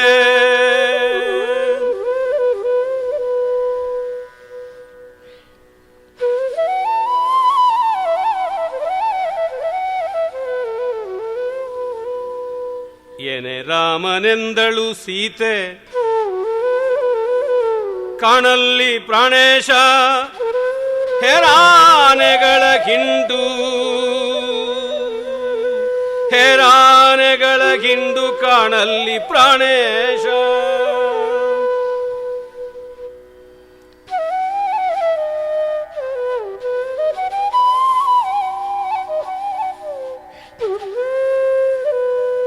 ಕಂಡು ಲಕ್ಷ್ಮಣನೆಂದ ನಿನಿ ತಳುಕಿ, ಅಣ್ಣಯ್ಯ ಧಾವಿಸುತ್ತಿಗವೆಂತು ಪರ್ವತಾಗ್ರದಿನಯ್ಯೋ ಬಂಡೆಗಳುರುಳುವಂತೆ. ದೇವಿಯರಿಗೋ ಸುಗಂ ಪರ್ಣಕುಟಿಯೆಡೆಗೆ ನಡೆಬಂ ಅಣ್ಣಯ್ಯ, ದೇವಿಯರಿಗೋ ಸುಗಂ ಪರ್ಣಕುಟಿಯೆಡೆಗೆ ನಡೆಬಂ. ಅವರು ಮಾಡ್ತಾ ಇರುವ ಆ ಭೋಜನದ ಕಾಲದಲ್ಲಿ ಇದ್ದಕ್ಕಿದ್ದಂತೆ ಒಂದು ಕಡವೆಯ ಹಿಂಡು ಓಡೋಡಿ ಬಂತಂತೆ ಕಣವೆಯ ಕಡೆಗೆ. ಅದ್ಯಾಕೆ ಅಂತ ಒಂದು ಕ್ಷಣ ನೋಡಿದ್ರು, ಏನೋ ಅಂತಂದುಕೊಂಡು ಮತ್ತೆ ಊಟಕ್ಕೆ ತೊಡಗಿದರು. ಮತ್ತೆ ಕಾಡು ಹಂದಿಗಳದೊಂದು ತಂಡ ಓಡಿತು ನುಗ್ಗಿ ಹುಂಕರಿಸಿ. ಕಡವೆಗಳು ದೊಡ್ಡ ಜಿಂಕೆಗಳು ಅವು ಓಡಿವೆ. ಆಮೇಲೆ ಕಾಡು ಹಂದಿಗಳು ಹುಂಕರಿಸ್ತಾ ಓಡಿದಾಗ ಅವುಗಳು ಓಡಿದ್ದನ್ನು ನೋಡಿ ರಾಮ ಲಕ್ಷ್ಮಣಾದಿಗಳಿಗೆ ಆಶ್ಚರ್ಯ. ಇದೇನು ಅನ್ನುವಾಗ ಮತ್ತೆ ಜಿಂಕೆಗಳ ಇನ್ನೊಂದು ಹಿಂಡು ಬೆದರಿ ನುಗ್ಗುತ್ತಾ ಓಡಿ ಮರೆಯಾಯಿತು. ಸಾಮಾನ್ಯ ಓಟ ಅಲ್ಲ, ದಿಕ್ಕಾಪಾಲಾಗಿ ಹೆದರಿ ಅಲ್ಲಿ ಇಲ್ಲಿ ಚೆಲ್ಲಾಪಿಲ್ಲಿಯಾಗಿ ಮತ್ತೆ ಗುಂಪು ಕಟ್ಟಿಕೊಂಡು ಓಡಿತು. ರಾಮನಿಗೆ ಆಶ್ಚರ್ಯ, ಇದೇನು ಬೇಟೆಗಾರರು ಕಾಡಿಗೆ ಬಿದ್ದರೆ ಯಾಕೆ ಎಲ್ಲ ಪ್ರಾಣಿಗಳು ದಿಕ್ಕೆಟ್ಟು ದೆಸೆಗೆಟ್ಟು ಓಡ್ತಾ ಇವೆಯಲ್ಲ ಅಂತಂದಾಗ ಸೀತೆ ಮತ್ತೆ ತೋರಿಸ್ತಾಳೆ, ನೋಡಿ ಅಲ್ಲಿ ಹೇರಾನೆಗಳ ಹಿಂಡು, ದೊಡ್ಡ ದೊಡ್ಡ ಆನೆಗಳ ಹಿಂಡು ಅಂತ. ಲಕ್ಷ್ಮಣ ಹೇಳ್ತಾನೆ, ಅಯ್ಯಯ್ಯೋ, ಪರ್ವತಾಗ್ರದಿಂದ ಬಂಡೆಗಳು ಉದುರುವ ಹಾಗೆ ಧಾವಿಸಿ ತಪ್ಪಲಿನಿಂದ ಓಡ್ತಾ ಇವೆ, ಇದೇನೋ ಅಪಾಯ ಬಂತು, ದೇವಿಯನ್ನ ಗುಹೆ ಹತ್ರ ಇಡೋಣ, ಪರ್ಣಶಾಲೆಗೆ ಕರ್ಕೊಂಡು ಹೋಗೋಣ, ಇದು ಅರಕ್ಷಿತವಾಯಿತು, ಇನ್ನೆಲ್ಲೆಲ್ಲಿಂದಲೋ ಕ್ರೂರ ಮೃಗಗಳು ದಿಕ್ಕಾಪಾಲಾಗಿ ಓಡಿ ಬರಬಹುದು ಅಂತ. ಆಗ ಮೆಲ್ಲನೆ ನೋಡ್ತಾ ಇದ್ದಾಗ ಇದೇನು ದಸ್ಯು ಕೈರಾತ ಘೋಷವೋ ರಕ್ಕಸರ ರಣದ ದೈತ್ಯ ಕೋಲಾಹಲವೋ ಗೊತ್ತಾಗ್ತಾ ಇಲ್ಲ ಅಂತ ನೋಡು, ದೂರದ ಎಲ್ಲ ದೃಶ್ಯ ಕಾಣುವಂತೆ ಎತ್ತರದ ಮರವನ್ನು ಹತ್ತಿ ನೋಡು ಅಂದಾಗ ಲಕ್ಷ್ಮಣ ತೊಡಗುತ್ತಾನೆ.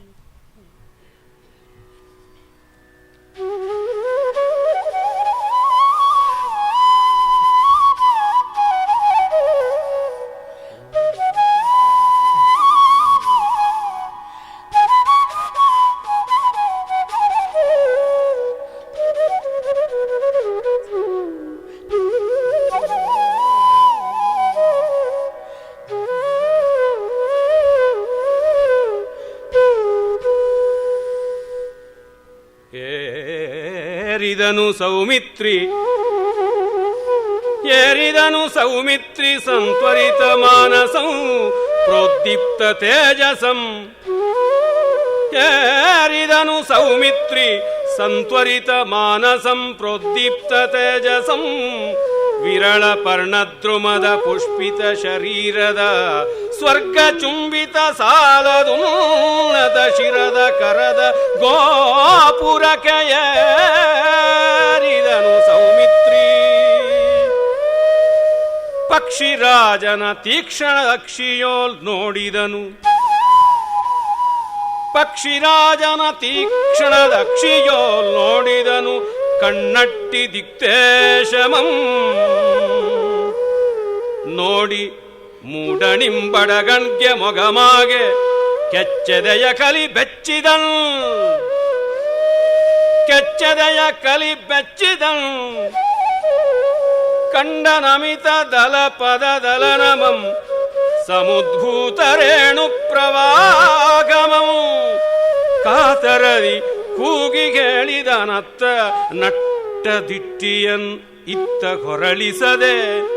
ಕಾತರದಿ ಕೂಗಿ ಹೇಳಿದನ್ ಅತ್ತ ನಟ್ಟ ದಿಟ್ಟಿಯನ್ ಇತ್ತ ಹೊರಳಿಸದೆ.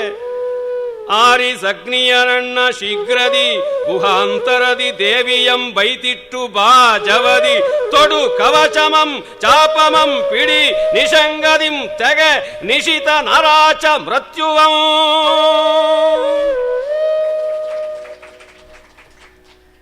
ಮರವನ್ನು ಲಕ್ಷ್ಮಣ ಏರಿ ಯಾವ ವೀರ ಗರ್ಜನೆ ಮಾಡ್ತಾನೆ ನೋಡಿ. ಸಂತ್ವರಿತ ಮಾನಸಂ ಪ್ರೋದ್ದೀಪ್ತ ತೇಜಸಂ. ಆ ಪ್ರಾಸಗಳನ್ನು ಕೊಡುವ ರೀತಿ ಯಾವ ತರಹ ಇದೆ. ಹೂಗಳು ಹೆಚ್ಚು, ಎಲೆ ಕಡಿಮೆ ಅಂತ ಎತ್ತರವಾದ ಮರವನ್ನು ಏರಿ ಆಚೆ ಈಚೆ ಕಡೆಗೆ ಹದ್ದಿನ ಕಣ್ಣಿಂದ ನೋಡ್ತಾನೆ.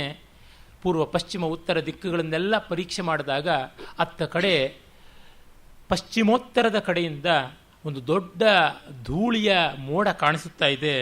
ದೊಡ್ಡ ಸೈನ್ಯವೇ ಅತ್ತ ಕಡೆಯಿಂದ ಬರ್ತಾ ಇದೆ. ದಲ ಪದ ದಲನಮಂ ಸಮುದ್ಭೂತ ರೇಣು ಪ್ರವಾಹಮಂ. ತತ್ಕ್ಷಣ ತೀರ್ಮಾನಕ್ಕೆ ಬಂದುಬಿಟ್ಟ. ಆರಿಸಗ್ನಿಯ ನಣ್ಣಯ್ಯ, ಅಗ್ನಿಯಿಂದ ಹೊಗೆಯಿಂದ ಅವರಿಗೆ ಇರ್ತಕ್ಕಂಥ ಕುರುಹು ಗೊತ್ತಾಗುತ್ತದೆ, ಅದು ಗೊತ್ತಾಗಬಾರ್ದು. ಬಂದವನು ಭರತ ನಮ್ಮನ್ನು ಕೊಲ್ಲೋದಿಕ್ಕೆ, ಅದು ತೀರ್ಮಾನ. ತತ್ಕ್ಷಣ ಅವನು ಹೇಳ್ತಾನೆ, ಗುಹಾಂತರದಿ ದೇವಿಯಂ ಬೈತುಟ್ಟು ಬಾ. ಮತ್ತೆ ನೋಡಿ, ರಾಮನ ಕಡೆಗೂ ತಿರುಗದೆ ಆ ದಿಕ್ಕಿನಲ್ಲೇ ನೋಡ್ತಾ ಹೇಳ್ತಾನಂತೆ. ಅದು ಎಷ್ಟು ಚೆನ್ನಾಗಿದೆ. ನಟ್ಟ ದಿಟ್ಟಿಯನ್ ಇತ್ತ ಹೊರಳಿಸದೆ ಹೇಳಿದನು ಅಂತ. ಕಾವ್ಯ ಕೊಡಬೇಕಾಗಿರೋದು ಈ ರೀತಿಯಾದ ಸಣ್ಣ ಸಣ್ಣ ವಿವರಗಳನ್ನು. ಅದು ಡ್ರಮಟೈಸಿಂಗ್ ಅಂತೀವಲ್ಲ, ಅದು ಬಹಳ ಮುಖ್ಯ. ಕುವೆಂಪು ಅವರು ಕಾದಂಬರಿಯನ್ನು ಕರತಲ ರಂಗಭೂಮಿ ಅಂತ ಕರೆದವರು. ಅಂಗೈಯಲ್ಲಿ ರಂಗಭೂಮಿಯಂತೆ ಎಲ್ಲ ಕಾಣಿಸಿಕೊಳ್ಳಬೇಕು ಅಂತಕ್ಕಂಥದ್ದು. ಕಾವ್ಯ ಆದರೂ ಅದೇ ರೀತಿಯಾದದ್ದೇನೆ. ಮಹಾಕಾವ್ಯ, ಮಹಾಕಾದಂಬರಿ ಗದ್ಯ ಪದ್ಯ ಅನ್ನುವ ಭೇದ ಬಿಟ್ಟು ಒಂದೇ ಬಗೆಯಾಗಿರ್ತಕ್ಕಂಥವು. ಅವುಗಳ ಧಾತು ಒಂದೇ, ಮಾತಿನಲ್ಲಿ ಮಾತ್ರ ಅಷ್ಟಿಷ್ಟು ವ್ಯತ್ಯಾಸ. ಅಲ್ಲಿ ಕಾಣಿಸಿಕೊಳ್ತಕ್ಕಂಥದ್ದೆಲ್ಲ ಕೇಳಿಸಿಕೊಳ್ಳಬೇಕು, ಕೇಳಿಸಿಕೊಳ್ತಕ್ಕಂಥದ್ದೆಲ್ಲ ಕಾಣಿಸಿಕೊಳ್ಳಬೇಕು. ಇಲ್ಲವಾದರೆ ಗೋಕಾಕರ ಭಾರತ ಸಿಂಧುರಶ್ಮಿ ತರಹ, ಮೊಯ್ಲಿಯವರ ರಾಮಾನ್ವೇಷಣಂ ತರಹ ಆಗಿಬಿಡುತ್ತೆ. ಗಾತ್ರ ಮಾತ್ರವೇ ಹೊರತು ಗುಣ ಏನೂ ಇಲ್ಲ. ಆ ರೀತಿಯಾದದ್ದು ರಾಮನೇ ದಿಕ್ಕು, ರಾಮನೇ ದಿಕ್ಕು ಅಂತ ಆಗಿಬಿಡುತ್ತೆ. ಏನೂ ಪ್ರಯೋಜನವಿಲ್ಲ. ಇನ್ನು ನಮ್ಮ ಒಂದು ಸಾಹಿತ್ಯ ವೈಪರೀತ್ಯ ಹೇಗಿದೆ ಅಂದರೆ, ಅವುಗಳಿಗೂ ಜ್ಞಾನಪೀಠ ಬಂದುಬಿಡುತ್ತೆ. ಗೋಕಾಕರದಿದ್ದೇ ಇದೆಯಲ್ಲ, ಇನ್ನೂ ಒಂದು ಜ್ಞಾನಪೀಠ ಕನ್ನಡಕ್ಕೆ ಬಂತು ಅಂತ ನಾವು ಕೊಂಡಾಡಿಕೊಳ್ಳಬೇಕಷ್ಟೇ. ಆ ತರಹ ಆಗಿಬಿಡುತ್ತೆ. ರಸ ಅನ್ನುವುದನ್ನು ಆ ಪುಸ್ತಕ ಇಟ್ಟ ಊರಿನಲ್ಲಿ ಹುಡುಕಿದ್ರೂ ಕೂಡ ಸಿಗೋದಿಲ್ಲ. ಆ ತರಹ ಆಗಿಬಿಡುತ್ತೆ. ನಿಷ್ಪ್ರಯೋಜಕವಾದಂಥದ್ದು. ಪ್ರಬಂಧಗಳು ಬರೆದರೆ, ಅಧ್ಯಯನದ ಗ್ರಂಥ ಬರೆದರೆ ಚೆನ್ನಾಗಿರುತ್ತೆ. ಮೊಯ್ಲಿಯವರೆಲ್ಲ ಕಾವ್ಯ ಬರೆಯೋದಕ್ಕೆ ಹೋಗಬಾರದು.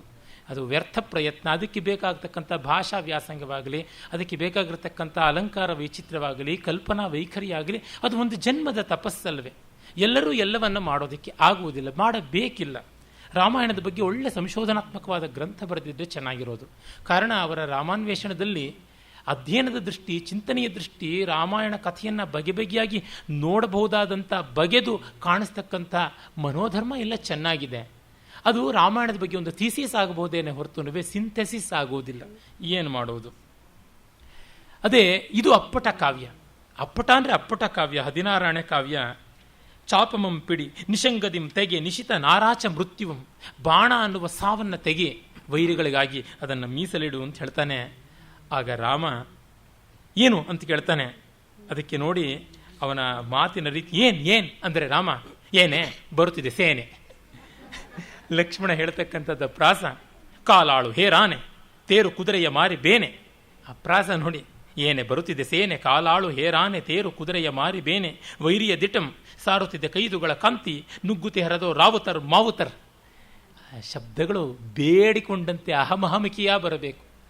ಮಹಾಕವಿ ಬರವಣಿಗೆಗೆ ತೊಡಗಿದಾಗ ಶಬ್ದಗಳೆಲ್ಲ ನಾನು ಅಂತ ಮುಂದೆ ಬಂದು ಕೈ ಜೋಡಿಸಿಕೊಂಡು ನಿಲ್ಲುತ್ತವಂತೆ. ಆನಂದವರ್ಧನ ಬರುತ್ತಾನೆ, ಅಹಮಹಮಕಿಯ ಪರಾಪತಂತಿ ಶಬ್ದಗಳು ಕಾಲಿಗೆ ಬಿದ್ದು ಕೇಳಿಕೊಳ್ಳುತ್ತವಂತೆ. ದಾಸರನ್ನ ಕೃಷ್ಣ ಎತ್ತಿಕೋ ಎತ್ತಿಕೋ ಎತ್ತಿಕೋ ಅಂತ ಬೇಡಿಕೊಂಡನಂತೆ. ಆ ರೀತಿಯಾಗಿ ಆಗುತ್ತದೆ. ತಡೆ ಅದೇನ್ ಅದ ಕೋವಿದಾರ ಧ್ವಜಂ ಆರ್ಯ ಸಂದೇಹಂ ಅಣಮಿಲ್ಲಮೈ.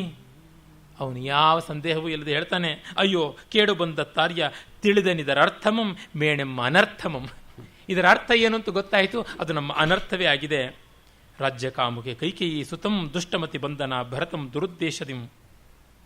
ಹಾಗಾಗಿ ಮಾಡೋಣ ಅಂತ ಕೂಟಜ ಕೂಟದಿನ್ ಇಳಿದು ಧುಮ್ಮಿಕ್ಕಿದನು ಧರೆಗೆ. ಸೌಮಿತ್ರಿ ತಾನ್ ಉಲ್ಕೆಯೋಲ್. ಒಂದು ಉಲ್ಕೆ ಮೀಟಿಯಾರಿಕ್ ಫಾಲ್, ಅವನದು ಜಂಪ್, ಫಾಲ್ ಅಲ್ಲ ಜಂಪ್.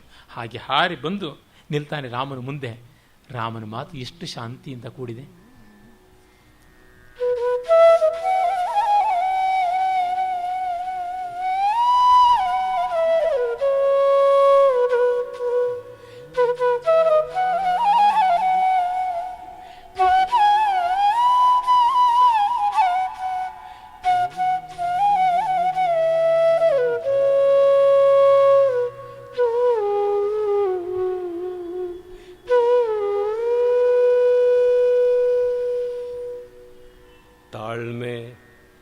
ವತ್ಸ ತಾಳ್ಮೆ ದುಡುಕದಿರ್, ವತ್ಸ ತಾಳ್ಮೆ ದುಡುಕದಿರ್, ಭರತ ದೇವಂ ಪ್ರಾಜ್ಞನ್ ಅವನಿಪತಿ ಮರೆಯದಿರ್, ಪ್ರಜೆಗಳವೆಂಬುದಂ ನೆನೆ ವತ್ಸ. ಭರತ ದೇವಂ ಪ್ರಾಜ್ಞನ್ ಅವನಿಪತಿ ಮರೆಯದಿರ್, ಹಿಂಸೆ ಸಲ್ಲದೈ ನನ್ನಿಗಾಗಿಯ ನೆಲವ ನಿತ್ಯಮಗೆ, ಭರತನಂ ಕೊಂದರಪವಾದವಲ್ಲದೆ ಬೇರೆ ಫಲ ಉಂಟೆ. ತಾಳ್ಮೆ ವತ್ಸ ತಾಳ್ಮೆ, ನಿನ್ನ ಓಲ್ಯನಗಾತನು ಪ್ರಿಯಂ.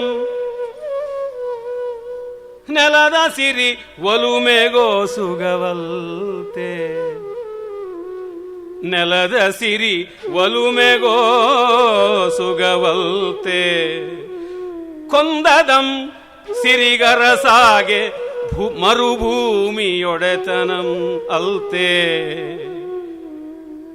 ಸಾಗರಾಂಬರೆ ಪೃಥ್ವಿ ಎನ್ನಯ ಪರಾಕ್ರಮಕ್ಕೆ ದುರ್ಲಭಳೆ.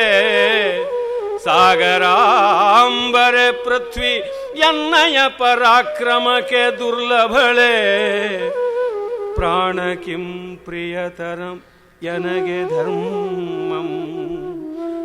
ಪ್ರಾಣ ಕಿಂ ಪ್ರಿಯತರಂ ಎನಗೆ ಧರ್ಮಂ. ತಾಳ್ಮೆ ವತ್ಸ ತಾಳ್ಮೆ.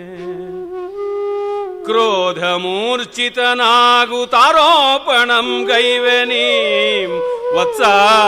ಕ್ರೋಧ ಮೂರ್ಛಿತನಾಗುತ್ತ ಆರೋಪಣಂ ಗೈವೆನೀಂ. ಭ್ರಾತೃವತ್ಸಲ ಭರತನಿಗೆ ದುರಭಿಸಂಧಿಯಂ.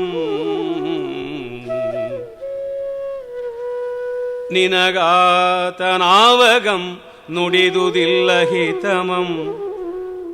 ನಿನಗಾತನಾವಗಂ ನುಡಿದುದಿಲ್ಲ ಹಿತಮಂ. ಧರ್ಮಶೀಲಂಗೇಕೆ ನಿಂದೆ ಬಂದಿಗನೇನೋ ನೆಲವನೊಪ್ಪಿಸಲೆ ಮಗೆ. ಮೇಣೆಮ್ಮ ನೂರಿಂಗೆ ಮರಳಿಸಲ್ ಕರೆತಂದನೋ ತಂದೆಯಂ. ಮೇಣ್ಯಮ್ಮ ನೂರಿಗೆ ಮರಳಿಸಲ್ ಕರೆತಂದನೋ ತಂದೆಯಂ. ಮತ್ತೆ ಮೈಥಿಲಿಯನತ್ಯಂತ ಸುಖ ಸೇವಿನಿಯನ್. ಎಂತೋ ಕಾನನ ಕ್ಲೇಶದಿಂದಲ್ ಐತಂದಿಗನೋ. ಮತ್ತೆ ಮೈಥಿಲಿಯನ್ ಅತ್ಯಂತ ಸುಖ ಸೇವಿನಿಯನ್. ಎಂತೋ ಕಾನನ ಕ್ಲೇಶದಿಂದ ವೈಯಲ್ ಐತಂದಿಗನೋ. ವತ್ಸ ತಾಳ್ಮೆ ವತ್ಸ ತಾಳ್ಮೆ. ರಾಮನ ಮಾತುಗಳು ನೋಡಿ ಅದೆಷ್ಟು ನಯ ಹಮೀರ್ ಕಲ್ಯಾಣಿ ಆ ನಯವನ್ನು ತೋರ್ಪಡಿಸುತ್ತೆ. ದುಡುಕಬೇಡ, ಭರತ ಪ್ರಜ್ಞಾಶಾಲಿ, ಹೀಗೆ ಮಾಡೋದಿಲ್ಲ ಅಂತಾನೆ. ಮತ್ತೆ ಅವನು ರಾಜ, ನಾವು ಪ್ರಜೆಗಳು, ಅದನ್ನು ಮರೆಯಬೇಡ ಅಂತ. ರಾಮನ ಆ ಒಂದು ಸ್ವಸ್ಥಾನ ಪರಿಜ್ಞಾನ ಅಷ್ಟು ಅಸಾಧಾರಣವಾದದ್ದು. ಸೀತೆಗೆ ವನವಾಸಕ್ಕೆ ಬರಬೇಡ ಅಂತ ಹೇಳ್ತಾ ರಾಮನಿಗೆ ಎಷ್ಟು ಎಚ್ಚರ ದೃಷ್ಟಿ ಇದೆ ಅಂದರೆ ಅವಳಿಗೆ ಹೇಳ್ತಾನೆ, ನೀನು ಬರಬಾರದು, ಇಲ್ಲಿಯೇ ಇರು. ಮತ್ತು ಭರತನ ಎದುರಿಗೆ ನನ್ನ ಬಗೆಗೆ ಏನನ್ನೂ ನೀನು ಮಾತಾಡಬಾರದು. ಭರತನ ಎದುರಿಗೆ ನಾಹಂ ವಾಚ್ಯ ಕದಾಚನ, ನನ್ನ ಬಗ್ಗೆ ಯಾವತ್ತೂ ಏನು ಹೇಳಬಾರ್ದು. ಯಾತಕ್ಕೆ ಅಂತಂದರೆ ರಾಜರುಗಳು, ವಿಶೇಷವಾಗಿ ಅಭಿಮಾನಿಗಳಾದವರು, ನಸಹಂತೆ ಪರಸ್ತವಂ, ಬೇರೆಯವರು ಇಂಥವರು ಅಂತೆಲ್ಲ ಹೇಳ್ತಕ್ಕಂಥ ಮಾತುಗಳನ್ನು ಕೇಳೋದಕ್ಕೆ ಇಷ್ಟಪಡೋದಿಲ್ಲ ಅಂತಾನೆ. ಅಂದರೆ ತುಂಬ ಅಭಿಮಾನ ಧನರಾದಂಥ ರಾಜರು ನೋಡಿ, ನಿಮ್ಮ ಇದೇ ಒಂದು ಸಮಸ್ಯೆಗೆ ಆ ವ್ಯಕ್ತಿ ಆಗಿದ್ದರೆ ಈ ಥರ ತೀರ್ಮಾನ ತಗೊಳ್ತಾ ಇದ್ದ ಅಂತೆಲ್ಲ ಹೇಳಿಬಿಟ್ರೆ ಅವರು ಒಪ್ಪೋದಿಲ್ಲ. ಅವರಿಗೆ ಅವಮಾನ ಆಗುತ್ತೆ, ಅಭಿಮಾನಕ್ಕೆ ಭಂಗ ಬರುತ್ತೆ, ಹಾಗಾಗ್ಬಿಡುತ್ತೆ. ಆದ್ದರಿಂದ ಆ ಥರದ್ದೆಲ್ಲ ಭರತನ ಎದುರಿಗೆ ಮಾತಾಡಬಾರ್ದು ಅಂತ ಆ ಮಟ್ಟಕ್ಕೆ ಎಚ್ಚರಿಕೆ ಹೇಳಿದವನು ಈಗ ಲಕ್ಷ್ಮಣನಿಗೆ ಹೇಳ್ತಾ ಇದ್ದಾನೆ, ನಾವು ಪ್ರಜೆಗಳು, ಅವನು ದೊರೆ, ಅದರಿಂದ ನಾವು ಬೈಬಾರದು. ಅದು ಮಾತ್ರವಲ್ಲ, ಭರತನನ್ನು ಕೊಂದು ನಾನು ಏನು ಪಡ್ಕೊಳ್ಳೋದಕ್ಕೆ ಸಾಧ್ಯ? ಈ ಭೂಮಿ ನನಗೆ ದುರ್ಲಭವ, ಎಲ್ಲ ಸಾಗರಾಂಬರಿಯಾದ ಇಡೀ ಪೃಥ್ವಿಯನ್ನು ನಾನು ಗೆಲ್ಲಬಲ್ಲೆ. ಇದು ರಾಮಾಯಣದ ಮಾತು, ಮೂಲದ ಮಾತು. ಮಹೀಂ ಸಾಗರಾಂಬರಾಂ, ಈ ಭೂಮಿ ಸಾಗರಾಂಬರಿಯಾದವಳನ್ನು ಎಲ್ಲವನ್ನೂ ಕೂಡ ನಾನು ಒಂದೇ ಬಾಣದಿಂದ ಅಹಂ ಜಯಿಷ್ಯಾಮಿ, ನಾನು ಗೆಲ್ಲಬಲ್ಲೆ. ಆದರೆ ಅದಕ್ಕೆಲ್ಲಕ್ಕಿಂತ ಮಿಗಿಲಾಗಿ ಧರ್ಮ ಉಂಟು. ಅವನು ಯಾವತ್ತೂ ನಮಗೆ ಅನ್ಯಾಯ ಮಾಡಿಲ್ಲ, ಈಗ ಮಾಡ್ತಾನೆ ಅನ್ನೋದಕ್ಕೆ ಯಾವ ಕಾರಣವೂ ಇಲ್ಲ. ನಿನಗ್ಯಾಕೆ ಈ ಸಂದೇಹ ಬಂತು? ತಂದೆಯ ಜೊತೆಗೆ ಅವನು ಬಂದು ನಮ್ಮನ್ನು ಮರಳಿಸೋದಕ್ಕೆ ಇತ್ತ ಕಡೆ ದಯಮಾಡಿಸ್ತಾ ಇದ್ದಾನೋ, ಅಥವಾ ಸೀತೆಗಾದರೂ ಇದು ಕಷ್ಟ, ಅವಳನ್ನಾದರೂ ಇದರಿಂದ ಬಿಡುಗಡೆ ಮಾಡಬೇಕು ಅಂತ ಅಂದುಕೊಂಡಿದ್ದಾನೋ, ಇಲ್ಲ ನಮ್ಮೆಲ್ಲರನ್ನೂ ಕೇಳಿಕೊಂಡು ಮತ್ತೆ ಹೋಗಬೇಕು ಅಂತಿದೆಯೋ ಏನೋ ಗೊತ್ತಿಲ್ಲ. ಇಲ್ಲವೇ ಅಯೋಧ್ಯೆಗೆ ಏನಾದರೂ ವಿರೋಧಿ ರಾಜರುಗಳಿಂದ ಬಂದಂಥ ತೊಂದರೆಯೋ ಏನೇ ಇರಬಹುದು. ಒಟ್ಟಿನಲ್ಲಿ ಅವನ ಆಗಮನ ಅಮಂಗಳ ಅಲ್ಲ. ಇದಕ್ಕೆ ನಿಲ್ಲದೆ ವಾಲ್ಮೀಕಿ ರಾಮಾಯಣದಲ್ಲಿ ಮತ್ತೂ ಒಂದು ಮಾತಾಡ್ತಾನೆ ರಾಮ. ಪ್ರಾಯಶಃ ನಿನಗೇ ರಾಜ್ಯದ ಬಗ್ಗೆ ನನಗಿಂತ ಹೆಚ್ಚಿನ ಪ್ರೀತಿ, ಅದಕ್ಕಾಗಿ ನೀನು ಹೀಗೆ ಆಸೆ ಪಟ್ಟು ಅವನ ಮೇಲೆ ಸೇಡು ತೀರಿಸ್ಕೊಳ್ಬೇಕು ಅಂತಿದೆಯಾ. ಭರತ ಬಂದಾಗ ಹೇಳ್ತೀನಿ, ನೋಡಪ್ಪ ಲಕ್ಷ್ಮಣನಿಗೆ ತುಂಬ ಆಸೆ, ರಾಜ್ಯ ಕೊಟ್ಟುಬಿಡು ಅಂತ. ಅವನು ಖಂಡಿತ ಕೊಡ್ತಾನೆ ಅಂತ. ಇದೊಂದು ಮಾತು ಸಾಕು, ಇದು ಬ್ರಹ್ಮಾಸ್ತ್ರ ಲಕ್ಷ್ಮಣನ ಪಾಲಿಗೆ. ತನ್ನ ಶರೀರದೊಳಗೆ ತಾನು ಕುಸಿದು ಹೋಗುವಂತೆ ಆಗಿಬಿಟ್ಟ ಲಕ್ಷ್ಮಣ ಅಂತ ವಾಲ್ಮೀಕಿಗಳು ಹೇಳ್ತಾರೆ. ಕೈ ಕಟ್ಟಿ ನಿಂತ. ಆಮೇಲೆ ನೋಡಿ ಆ ಭರತ ಇವನನ್ನು ಹುಡುಕಿಕೊಂಡು ಬರುವಂಥ ರೀತಿ, ಎಲ್ಲಿಂದ ಹೊರಟಿದ್ದಾನೆ. ಭರದ್ವಾಜರು ಸಂದೇಹ ಪಡ್ತಾರೆ, ಗುಹ ಸಂದೇಹ ಪಡ್ತಾನೆ. ನೀನೇನು ಕಿರೀಟ ಕೇಯೂರ ಆಭರಣಗಳನ್ನೆಲ್ಲ ಹಾಕಿಕೊಂಡು ಬಂದರೆ ರಾಮನ ಹುಡುಕೋದಿಕ್ಕೆ ಅಂತ ಅಂದುಕೋಬೇಕೇನಪ್ಪ, ಇಷ್ಟು ಚತುರಂಗ ಪರಿವಾರ ಎಲ್ಲ ಇದೆ, ಇದನ್ನು ನೋಡಿ ಯುದ್ಧ ಅಂತ ಅಂದುಕೊಳ್ಬೇಕು ಅಥವಾ ಪ್ರೀತಿಗಾಗಿ ನೀನು ಸಿದ್ಧ ಅಂತ ಅಂದುಕೊಳ್ಬೇಕಾ ಅಂತಂದಾಗ, ಇಲ್ಲ, ನಾನು ರಾಮನಂತೆಯೇ ಹೋಗ್ತೀನಿ. ಯಾವ ಮರದ ಹಾಲನ್ನು ತೆಗೆದುಕೊಂಡು ರಾಮ ಜಟೆ ಕಟ್ಟಿಕೊಂಡೋ ಅದೇ ಮರದ ಹಾಲಿಂದ ತಾನು ಜಟೆ ಕಟ್ಟಿಕೊಳ್ತಾನೆ. ಚೀರವಲ್ಕಲಗಳನ್ನು ಧರಿಸಿಕೊಂಡು ಬರ್ತಾನೆ. ಹಾಗೆ ಹೆಜ್ಜೆ ಹೆಜ್ಜೆಗೂ ಪಾದಯಾತ್ರೆ ಮಾಡಿಕೊಂಡು ಬರ್ತಾನೆ. ಬರುವಾಗ ಅಲ್ಲಿ ನೋಡಿ ಅವನಿಗಿರ್ತಕ್ಕಂಥ ಭಾವ ತೀವ್ರತೆ ಏನಂದರೆ, ಆರ ವದನಾರಮಿಂದಮಂ ನೋಡಿ ಮಕರಂದಮಂ ಹೀರಿ ಜನ ನಯನಾಳಿ ತೃಪ್ತಿ ಎರೆಯವೋ ಅದನ್ನೊಸೆದು ನೋಳ್ಪನ್ನೆಗಂ ಶಾಂತಿ ಇಲ್ಲ ಎನಗೆ. ರಾಮನನ್ನ ಕಾಣದವನು, ರಾಮನು ಕಾಣದೇ ಇದ್ದವನು, ಇಬ್ಬರೂ ಬದುಕಿದ್ದು ವ್ಯರ್ಥ ಅಂತಂದುಕೊಂಡರು. ಆದರೆ ಆ ಇಬ್ಬರೂ ಇರಲಿಲ್ಲ ಯಾರು. ರಾಮ ಎಲ್ಲರನ್ನೂ ನೋಡದ, ಎಲ್ಲರೂ ರಾಮನನ್ನು ನೋಡಿದರು ಅಂತ ಮಹರ್ಷಿಗಳು ಹೇಳ್ತಾರೆ. ಹಾಗಿರುವವನನ್ನು ನೋಡಬೇಕು. ಮತ್ತಾರ ಮಂಜುಳ ಮಧುರ ಕಂಠ ವಿಪಂಚಿಕಾನಾದಮಂ ಸವಿಸವಿದು ಕಿವಿ ತಣಿಯವೋ ಅದನ್ನಾಲಿಪನ್ನೆಗಂ ಅಣಂ ಶಾಂತಿ ಇಲ್ಲೆನಗೆ. ರಾಮನ ಮಾತು ಕೇಳಬೇಕು, ರಾಮನನ್ನು ನೋಡಬೇಕು. ಮೇಣ್ ಆರ ಅಡಿಯ ನೈದಿಲೆಯ ನೀಲ ಸಾನ್ನಿಧ್ಯದಳು. ಈ ನೀಲ ಸಾನ್ನಿಧ್ಯ ಅಂತಂದರೆ ಇಂಗ್ಲೀಷ್ನಲ್ಲಿ ಬ್ಲೂ ಸೈಲೆನ್ಸ್ ಅಂತ, ಆಕಾಶದಂತೆ ನಿರ್ಮಲವಾದ ಶಾಂತಿ ಅಂತ ಹೇಳ್ತಾರೆ. ಆ ಇಡಿಯಂನ ಕನ್ನಡಕ್ಕೆ ಮೊದಲು ತಂದದ್ದು. ನೀಲಿಮಾ ಪ್ರಶಾಂತಿ, ಈ ಥರ ಪದಗಳನ್ನೆಲ್ಲ ಕುವೆಂಪು ಅವರೇ ಮೊದಲು ಬಳಸಿದ್ದು. ಅಲ್ಲಿವರೆಗೂ ನನಗೆ ಸಮಾಧಾನ ಇಲ್ಲ. ಮತ್ತು ಸೊಗಸುಗಳನ್ನೆಲ್ಲ ಬಿಸುಟು ಬಂದಳೋ ವಸುಂಧರಾನನೇ ಅದಂಪಿಡಿದು ಮುಡಿಯುತ್ತುವನ್ನೆಗಂ ಶಾಂತಿ ಇಲ್ಲ ನನಗೆ. ಎಲ್ಲ ಬಿಸಾಕಿ ಬಂದ ಅವನ ಪಾದಗಳಿಗೆ ನಾನು ಶರಣಾಗದೆ, ಶಾಂತಿ ಇಲ್ಲ ಅಂತಂದುಕೊಂಡು ಬರ್ತಾ ಇರ್ತಾನೆ. ಆಗ ಹೊಗೆ ಕಾಣಿಸುತ್ತೆ ಅಲ್ಲಿ. ಯಾಕೆಂದರೆ ಇವರು ಅಡಿಗೆಗಾಗಿ ಬೇಯಿಸಿಟ್ಟದ್ದು. ಕವಿ ಹೇಳ್ತಾರೆ, ಅದು ಮಂಥರೆಯ ಪುಣ್ಯಾಂತರಾತ್ಮ ಪ್ರಣಯಲಕ್ಷ್ಮಿ ಭರತಂಗದೇಂ ಕೌಸಲೆಯ ಕೂರ ನಡೆಯಂ ಪೊಗೆವೆರಳ್ ನೀಡಿ ಸುಟ್ಟಿದೋರ್ದಪಳು. ಅವಳು ಸುಟ್ಟು ಹೋಗ್ಬಿಡ್ತಾಳಲ್ಲ ಕಾಳಗಿಚ್ಚಿನಲ್ಲಿ. ಮಂಥರೆ ತನ್ನ ಆ ಸುಟ್ಟ ಕೈಯಿಂದ ಹೊಗೆಯ ಬೆರಳಿನ ಮೂಲಕವಾಗಿ ರಾಮನ ಜಾಗ ಇದು ಅಂತ ತೋರಿಸ್ತಾ ಇದ್ದಾಳೋ ಅನ್ನುವಂತೆ ಆ ರೀತಿಯ ಸಹಕಾರವನ್ನು ಭರತನಿಗೆ ಮಾಡಬೇಕು ಅನ್ನುವಂತೆ ಕಾಣಿಸ್ತಂತೆ. ಎಷ್ಟು ಒಳ್ಳೆಯ ಕವಿತೆ ಇದು, ಇದು ನಿಜವಾದ ಕಾವ್ಯ ಅಂತ. ಆಗ ರಾಮ ಅಡಿಯಿಟ್ಟ ನೆಲ, ರಾಮ ಹೆಜ್ಜೆ ಇಟ್ಟ ಕಲ್ಲು ಅಂತ ಪ್ರತಿಯೊಂದಕ್ಕೂ ಕಣ್ಣುಗೊತ್ತುಕೊಂಡು ಬರ್ತಾ ಇದ್ದಾನೆ. ಕಾಳಿದಾಸ ಹೇಳ್ತಾನೆ, ಇದೇ ರಾಮಗಿರಿ ಚಿತ್ರಕೂಟ ಎಂಥದ್ದು, ರಘುಪತಿ ಪದೈರಂಕಿತೈರ್ ಮೇಖಲಾಸು ಅಂತ. ರಾಮನ ಹೆಜ್ಜೆಯಿಂದ ಪವಿತ್ರವಾದ ಬೆಟ್ಟದ ತಪ್ಪಲಿದು ಅಂತ. ಇದು ನಮ್ಮ ಭಾರತೀಯರ ಭಾವನೆ. ಅದೇ ನೋಡಿ, ಯುರೋಪ್ನಲ್ಲಿ ಯಾರೂ ಕೂಡ ಇದು ಬಂದು ಈಸ್ಕೆಲೆಸ್, ಸೊಫೋಕ್ಲೇಸ್, ಯೂರಿಪಿಡಿಸ್ ಮೊದಲಾದಂಥ ನಾಟಕಕಾರರ ನಾಯಕರಾಗಲಿ, ಹೋಮರ್ನ ನಾಯಕರಾದಂತಹ ಅಖಿಲೀಸ್ ಇರ್ಬೋದು, ಅಗಮೆಮ್ನನ್ ಇರ್ಬೋದು, ಒಡಿಸ್ಯೂಸ್ ಇರ್ಬೋದು. ಒಡಿಸ್ಯೂಸ್ ಇಥಾಕಾದಲ್ಲಿ ಇಲ್ಲಿ ಮೆಟ್ಟಿದ್ದು ಅಂತ ಯಾರೂ ಕಣ್ಣಿಗೆ ಗೊತ್ತುಕೊಳ್ಳೋದಿಲ್ಲ. ಅಥವಾ ಅಖಿಲೀಸ್ ಬಂದುಬಿಟ್ಟಿದ್ರೆ ಇಲ್ಲಿ ಅವನು ನಿಂತದ್ದು, ಇಲ್ಲಿ ಟ್ರಾಯ್ನ ಸುಟ್ಟಿದ್ದು ಅಂತ ಯಾರು ಕೂಡ ಬೂದಿಯನ್ನು ತೋರಿಸೋಲ್ಲ, ಮತ್ತೊಂದು ಮಾಡೋದಿಲ್ಲ. ನಮ್ಮಲ್ಲಿ ರಾಮನ ಅಡಿಯಿಟ್ಟನ್ನೆಲ್ಲ ಭೀಮನು ಸುರಿದ ಗಾಳಿ, ವ್ಯೋಮದೆ ಭಗೀರಥಂ ತಂದ ಸುರತಟಿನಿ, ಸೋಮನಂ ಪೆತ್ತ ಕಡಲ್, ಇವೆಲ್ಲ ಇವೆ ಅಂತ ನಾವು ಭಾವಿಸ್ಕೊಳ್ತೀವಿ. Here epic is a living tradition, there it is only a dead tradition, it's bookish. ಇಲ್ಲಿ ನಾವು ಆ ಮಹಾಕಾವ್ಯದ ಸಂಸ್ಕೃತಿಯನ್ನು ಸದಾಕಾಲ ಉಳಿಸಿಕೊಂಡಿದ್ದೀವಿ, ಉಳಿಸ್ಕೋಬೇಕು. ಆ ಪರಿಸ್ಥಿತಿ ನಮ್ಮದಾಗಿ ಮಾಡಿಕೊಳ್ಳಬೇಕು. ಅದು ಭರತನಲ್ಲಿದೆ. ಕುವೆಂಪು ಅವರು ಆ ಒಂದು ಪರಂಪರೆಗೆ ಸೇರಿದವರು. ಅವರು ಎಷ್ಟೇ ಎಲ್ಲಿಯೇ ನೂರಾರು ದೇವರನ್ನು ನೂಕಾಚೆ ದೂರ ಭಾರತಾಂಬೆಯ ದೇವಿ ಸೇವಿಸುವ ಬಾರ ಅಂತೆಲ್ಲ ಅಂದರು. ಹಾಗಾಗಿ ದೇವರನ್ನು ನಿಂದಿಸಿದ್ದಾರೆ, ಮತ್ತೊಂದು ಮಾಡಿದ್ದಾರೆ. ಕ್ರಾಂತಿಯ ಕಾಳಿ ಬಂದು ಕಠಾರಿಯನ್ನು ತಿವಿದು ಜಳುಪಿಸಿದಳು ಅಂತ ಹೇಳ್ತಕ್ಕಂಥದ್ದು ಗೊಬ್ಬರದ ಮೇಲೆ ಅವರು ಪದ್ಯ ಬರೆದರು. ಮತ್ತು ಮಡಿ, ಗುಡಿ, ಮಸೀದಿ, ಚರ್ಚ್ ಇವುಗಳನ್ನೆಲ್ಲ ಬಿಸಾಕು ಅಂತಂದರು ಅಂತೆಲ್ಲ ಅಂದುಕೊಂಡು ಅವ್ರನ್ನ ಇವತ್ತು ಸೆಕ್ಯುಲರಿಸ್ಟ್ಗಳು ಹೈಜಾಕ್ ಮಾಡಿದ್ದಾರೆ. ಆದರೆ ಕುವೆಂಪು ಅವರಿಗಿಂತ ದೊಡ್ಡ ಅಧ್ಯಾತ್ಮ ಕವಿ ಇನ್ಯಾರಿದ್ದಾರೆ? ನಿಜವಾದ ಭಾರತೀಯ ಪರಂಪರೆ ಅಂದರೆ ಅಧ್ಯಾತ್ಮ. ಆ ಒಂದು ಮತೀಯಾಚರಣೆಗಳೆಲ್ಲ ಅಧ್ಯಾತ್ಮದ ಕವಚ. ಸಿಪ್ಪೆ ಇಲ್ಲದೆ ಹಣ್ಣು ಬಾಳಕ್ಕಾಗೋಲ್ಲ. ಆದರೆ ಹಣ್ಣಿಗಾಗಿ ಸಿಪ್ಪೆ ಇದೆ ಹೊರತು ಸಿಪ್ಪೆಗಾಗಿ ಹಣ್ಣಿಲ್ಲ. ಅಧ್ಯಾತ್ಮವನ್ನು ರಕ್ಷಿಸೋದಕ್ಕೆ ಮತಾಚಾರಾದಿಗಳೆಲ್ಲ ಇರತಕ್ಕಂಥ ಆವರಣ. ಇದಂತೂ ಕಂಟಕಾವರಣಂ ತತ್ವಂತು ಬಾದರಾಯಣ ಅಂತಂತ ಉದಯನಾಚಾರ್ಯರು ಒಂದು ಕಡೆ ಹೇಳ್ತಾರಲ್ಲ. ತತ್ವ ವೇದಾಂತವೇ, ಅರೆ ತರ್ಕ, ಮೀಮಾಂಸೆ ಇವುಗಳೆಲ್ಲ ಹೊರಗಿನ ಮುಳ್ಳ ಬೇಲಿ ಕಾಪಾಡೋದಕ್ಕೆ ಅಂತ ಅದನ್ನು ಒಪ್ಪಿಕೊಂಡಂಥವ್ರು. ಅವರು ನಿರಂಕುಶ ಮತಿಗಳಾಗಿ ಅಂತ ಹೇಳಿದ್ರು ಅಂತ ಎಲ್ಲರೂ ಹೇಳ್ತಾರೆ. ಆದರೆ ಆ ಟೈಟ್ಲಿಗೆ ಮೊದಲು ಒಂದು ಪದ ಇಟ್ಟಿದ್ದಾರೆ, ಸಣ್ಣಕ್ಷರದಲ್ಲಿದೆ, ಆದರೆ ತುಂಬ ದೊಡ್ಡ ಅರ್ಥ ಇದೆ. ಆತ್ಮಶ್ರೀಗಾಗಿ ನಿರಂಕುಶ ಮತಿಗಳಾಗಿ ಅಂತ ಕುವೆಂಪು ಅವರು ಬರೆದಿದ್ದಾರೆ. ಟಿ.ಎಸ್. ವೆಂಕಣ್ಣಯ್ಯನವರು ಬರೀತಾರೆ, ನನ್ನ ಮಗನಿಗೆ ನಾನು ಉಪದೇಶ ಕೊಡಬೇಕು ಅಂದರೆ ಇದಕ್ಕಿಂತ ಒಳ್ಳೆಯ ಉಪದೇಶ ಹೇಳೋಕ್ಕಾಗೋಲ್ಲ ಅಂತ. ವೆಂಕಣ್ಣಯ್ಯನವರೆಲ್ಲ ದೇವಮಾನವರು ಅಂತಲೇ ಪ್ರಸಿದ್ಧರಾದವರು. ಹೀಗಾಗಿ ಕುವೆಂಪು ಅವರು ಅಪ್ಪಟ ರಾಮಾನ್ವಯದಲ್ಲಿ ಭಾರತೀಯ ಸಂಸ್ಕೃತಿಯಲ್ಲಿ ಬಂದವರಾದ್ದರಿಂದ ಅವರು ಆ ಹಾದಿ ಬಿಟ್ಟು ಹೋಗೋದಿಲ್ಲ. ಅಲ್ಲಿ ಇಲ್ಲಿ ಓಡಾಡಿದ್ರು ಕೂಡ ಅದು ಸಂಚಾರಿ ಭಾವವೇ ಹೊರತು ಸ್ಥಾಯಿ ಭಾವ ಅಲ್ಲ. ಅದು ಬಂದಂಥ ವಿವಾದಿ ಸ್ವರವೇ ಹೊರತು ಅಪಸ್ವರ ಅಲ್ಲ. ಅಲ್ಲಿ ಇಲ್ಲಿ ನಮ್ಮ ಸಂಸ್ಕೃತಿಯ ಕೆಲವೊಂದು ಅಂಶಗಳನ್ನು ಅವರು ಆಕ್ಷೇಪ ಮಾಡ್ತಾರೆ. ಅದು ಆಸ್ ಎನ್ ಇನ್ಸೈಡರ್ ಮಾಡ್ತಕ್ಕಂಥದ್ದು, ಒಳಗಿನವನು ಮಾಡುವ ಆಕ್ಷೇಪ. ಬುದ್ಧ ಮಾಡಿದಂತೆ, ಮಹಾವೀರ ಮಾಡಿದಂತೆ ಅದು ಎಂದೂ ವಿರೋಧಿಯಲ್ಲ.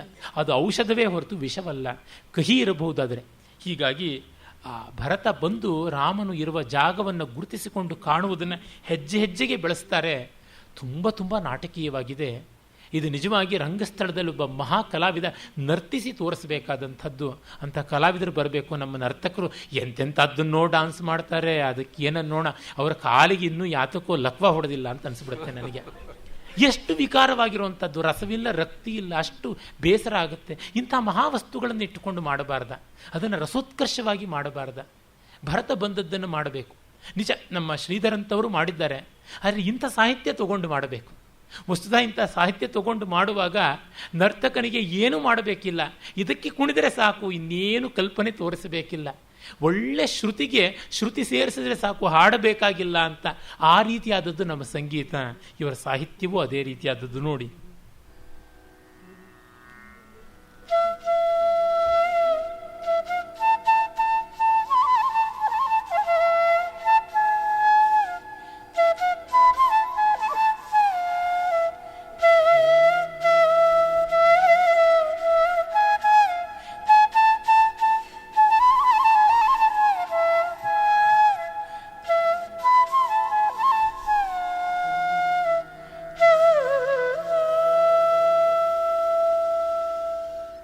ಶತ್ರುಘ್ನ ಇದೆ ತಾಣಮಿರವೇಳ್ಕುಂ ಅದು ಅಲ್ಲಿ ತೋರ್ಪುದ ಮನುಜ ಸಂಚಾರ ಸೂಚಕ ಚಿಹ್ನೆ.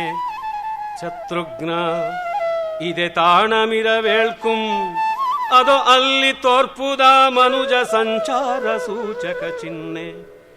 ಕಾಡು ಬೆರಣಿಯನಾರೋ ರಾಸಿಗೈದಿಹರಲ್ತೆ, ಕಾಡು ಬೆರಣಿಯನಾರೋ ರಾಸಿಗೈದಿಗರಲ್ತೆ ಚಳಿಗೋ ಸುಗಂ. ಭರತನೆನೆ ಗುಹಂ ಕರಿಮಯ್ಯ ಭೀಮಗಾತ್ರಂ. ಕಾಡಿ ನಿನ್ನೊಂದು ತನಗೆ ಪಿರಿಮಯ್ಯಾಗಿ ತಿಳಿದವಂ. ಕಾಡ ನಿನ್ನೊಂದು ತನಗೆ ಪಿರಿಮಯ್ಯಾಗಿ ತಿಳಿದವಂ. ಗುಹಂ ಕರಿಮಯ್ಯ ಭೀಮಗಾತ್ರಂ. ದಿಟಮಯ್ಯ ದಿಟಮೂಹೆ ದಿಟಮಯ್ಯ ದಿಟಮೂಹೆ. ಒಂದೇತ ಕೆನ್ನ ಕಣ್ಣಿಗೆ ಕಾಣ್ಬವು ಎನಿತೆನಿತೋ ನರಕರ ಚರಣ ಚಿಹ್ನೆಗಳ್. ನರಕರ ಚಿಹ್ನೆಗಳ್ ದಿಟಮಯ್ಯ ದಿಟಮೂಹೆ. ನೋಡಿಂ ಆ ಮುರಿದ ಹೆರೆ ಸಾಲ್ಗೊಂಡು ಬಿದ್ದಿಗವು. ಹೊದೆ ಹೊದೆ ಎಡೆಯೆ ಹಾದಿ ಗುರುತಾಗಿ. ನೋಡಿಂ ಆ ಮುರಿದ ಹೆರೆ ಸಾಲ್ಗೊಂಡು ಬಿದ್ದಿಗವು. ಹೊದೆ ಹೊದೆ ಎಡೆಯೆ ಹಾದಿ ಗುರುತಾಗಿ. ಕಾಣಿಂ ಕಾಣಿಂ ಆಳ್ ಪಜ್ಜೆ. ಕಾಣಿಂ ಆಳ್ ಪಜ್ಜೆ ತೊಯ್ದ ನೆಲದಿ. ನಿಡುವುಲ್ಗಳಿರ್ಕಡೆಗೆ ಬಾಗಿರ್ಪುವ ಪದಂ. ಮೃಗಪದ ಕ್ರಮವಲ್ತು ಮೃಗಪದ ಕ್ರಮವಲ್ತು. ನೋಡಿಂ ಆ ಬಣಗು ಪೊದೆ ಸಹಜ ಮೃತ್ಯಲ್ ತಾರೋ. ಬುಡಗಡಿದರದನೇಕೋ ನಿನ್ನೆ ತಪ್ಪಿತೋ ಮೊನ್ನೆ. ಸಹಜ ಮೃತಿಯಲ್ತು ಆರೋ ಬುಡಕಡಿದರ್ ಅದನೇಕೋ ನಿನ್ನೆ ತಪ್ಪಿತೋ ಮೊನ್ನೆ. ಓ ಈಗಳರಿವಾಯ್ತು. ಹೊದೆಯ ಮೊದಲೊಳಗಿರ್ದ ನೂಲೆಯ ಗೆಣಸಿಗಾಗಿ ಬಳ್ಳಿಗಳ ನಗೆದು ತೆಗೆದಿರ್ಪರದೋ ಕೆಮ್ಮಣ್ಣು ಬಳಿಯೊಳೆ ರಾಸಿ ಬಿದ್ದಿದೆ. ಅದೋ ಕೆಮ್ಮಣ್ಣು ಬಳಿಯೊಳೆ ರಾಸಿ ಬಿದ್ದಿದೆ. ನೋಡಿ ಓ ಅಲ್ಲಿ ಬಿದಿರು ಮೆಳೆಯಡೆ ಹುತ್ತ ಕೊತ್ತಿದೆ ಸೌದೆಗೆಟ್ಟು. ಬಟ್ಟೆ ಅರಿಯಲದೋ ಕುಶಚೀರಗಳನ್ನಲ್ಲಲ್ಲಿ ಕಟ್ಟಿಗರು. ಕೊಂಬೆಗೆ ಕಣ್ಣ ಕುರುಹಾಗಿ ಬಟ್ಟೆಯರಿಯಲ್ ಅದೋ ಕುಶಚೀರಗಳನ್ ಅಲ್ಲಲ್ಲಿ ಕಟ್ಟಿಗರು.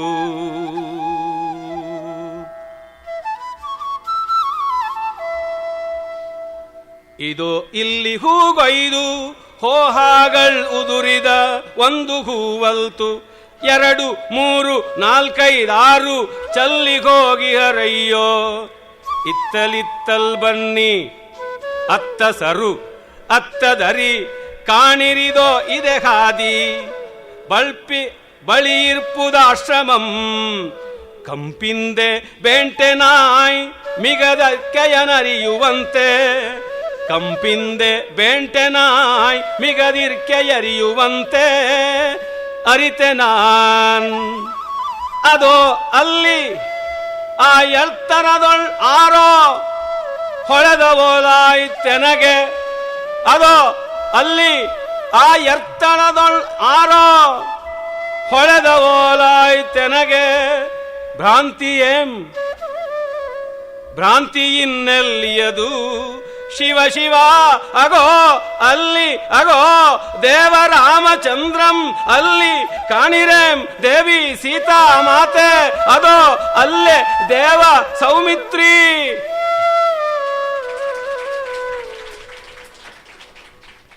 ಇಷ್ಟು ನಾಟಕೀಯವಾಗಿ ಬರೆದಿದ್ದಾರೆ ಅಂತ ವಾಚನದಿಂದಲೇ ಅರ್ಥವಾಗ್ತಾ ಇದೆ ಅಲ್ವಾ? ಹೀಗೆ ಬರೆದರೆ ಹಾಡಿಕೆಯ ಕುಣಿದಾಡಿದಂತೆ ಇದೆ ಅಲ್ವಾ? ಇದನ್ನು ಅಭಿನಯಿಸಬೇಕು, ಶುದ್ಧ ಸತ್ವದಿಂದ ರಸ ಒಸರುವಂತೆ ಮಾಡಬೇಕು. ಇದನ್ನು ಬಿಟ್ಟು ಇನ್ನು ಏನೇನೋ ಮತ್ತು ಯಾವ್ಯಾವುದೋ ಮಾಡಿದ್ರೆ ಏನು ಪ್ರಯೋಜನ? ನನ್ನ ಮಾತುಗಳು ಕಠೋರವಾಗಿರಬಹುದು, ಆದರೆ ಪ್ರತಿ ಪದವನ್ನು, ಪ್ರತಿ ವರ್ಣವನ್ನು, ಪ್ರತಿ ಸ್ವರ ವ್ಯಂಜನಗಳನ್ನು ನಾನು ರಸದೃಷ್ಟಿಯಿಂದ ಸಮರ್ಥಿಸಿಕೊಳ್ಳಬಲ್ಲೆ. ಕಾರಣ ಇಷ್ಟೇ, ರಸದೃಷ್ಟಿ ಇಲ್ಲದೆ ಇನ್ನೇನು ಮಾಡಿದರೂ ಪ್ರಯೋಜನವಿಲ್ಲ. ದೇವರನ್ನು ಮಾರಿಬಿಟ್ಟು ರಥೋತ್ಸವ ಮಾಡಿದ್ರು ಆ ದೇವರಿಗೆ ಅಂತ. ದೇವರು ಉತ್ಸವ ವಿಗ್ರಹ ಚೆನ್ನಾಗಿದೆ, ಯಾವುದೋ ವಿದೇಶಿ ವಿಗ್ರಹ ಚೋರರಿಗೆ ಮಾರಿಬಿಡೋದು, ಚೆನ್ನಾಗಿ ಜಾತ್ರೆ ಮಾಡಿ ಊರಿಗೆಲ್ಲ ಸಂತರ್ಪಣೆ ಹಾಕೋದು. ದೇವಂ ವಿಕ್ರಿಯ ಅತ್ರೋತ್ಸವ ಮಕಾರ್ಷೀತ್ ಅಂತ ಅಭಿನವಗುಪ್ತ ಹೇಳಿದಂತೆ ಆಗಿಬಿಡುತ್ತದೆ. ಈ ಹೊತ್ತು ಅದೇ ಆಗಿರುವುದು. ಇಲ್ಲಿ ನೋಡಿ, ಅವರು ಆಡಿಟ್ರಿ ಇಮ್ಯಾಜಿನೇಷನ್ ಅನ್ನುವುದನ್ನು ಯಾವ ಥರ ಕಣ್ಣಿನ ಮೂಲಕ ತೋರಿಸ್ತಾ ಇದ್ದಾರೆ. ಅದ್ಭುತವಾದಂಥ ನಾಟಕೀಯತೆ ವಾಲ್ಮೀಕಿಯ ರಾಮಾಯಣದಲ್ಲಿ ಇಲ್ಲದ್ದು ಇದು.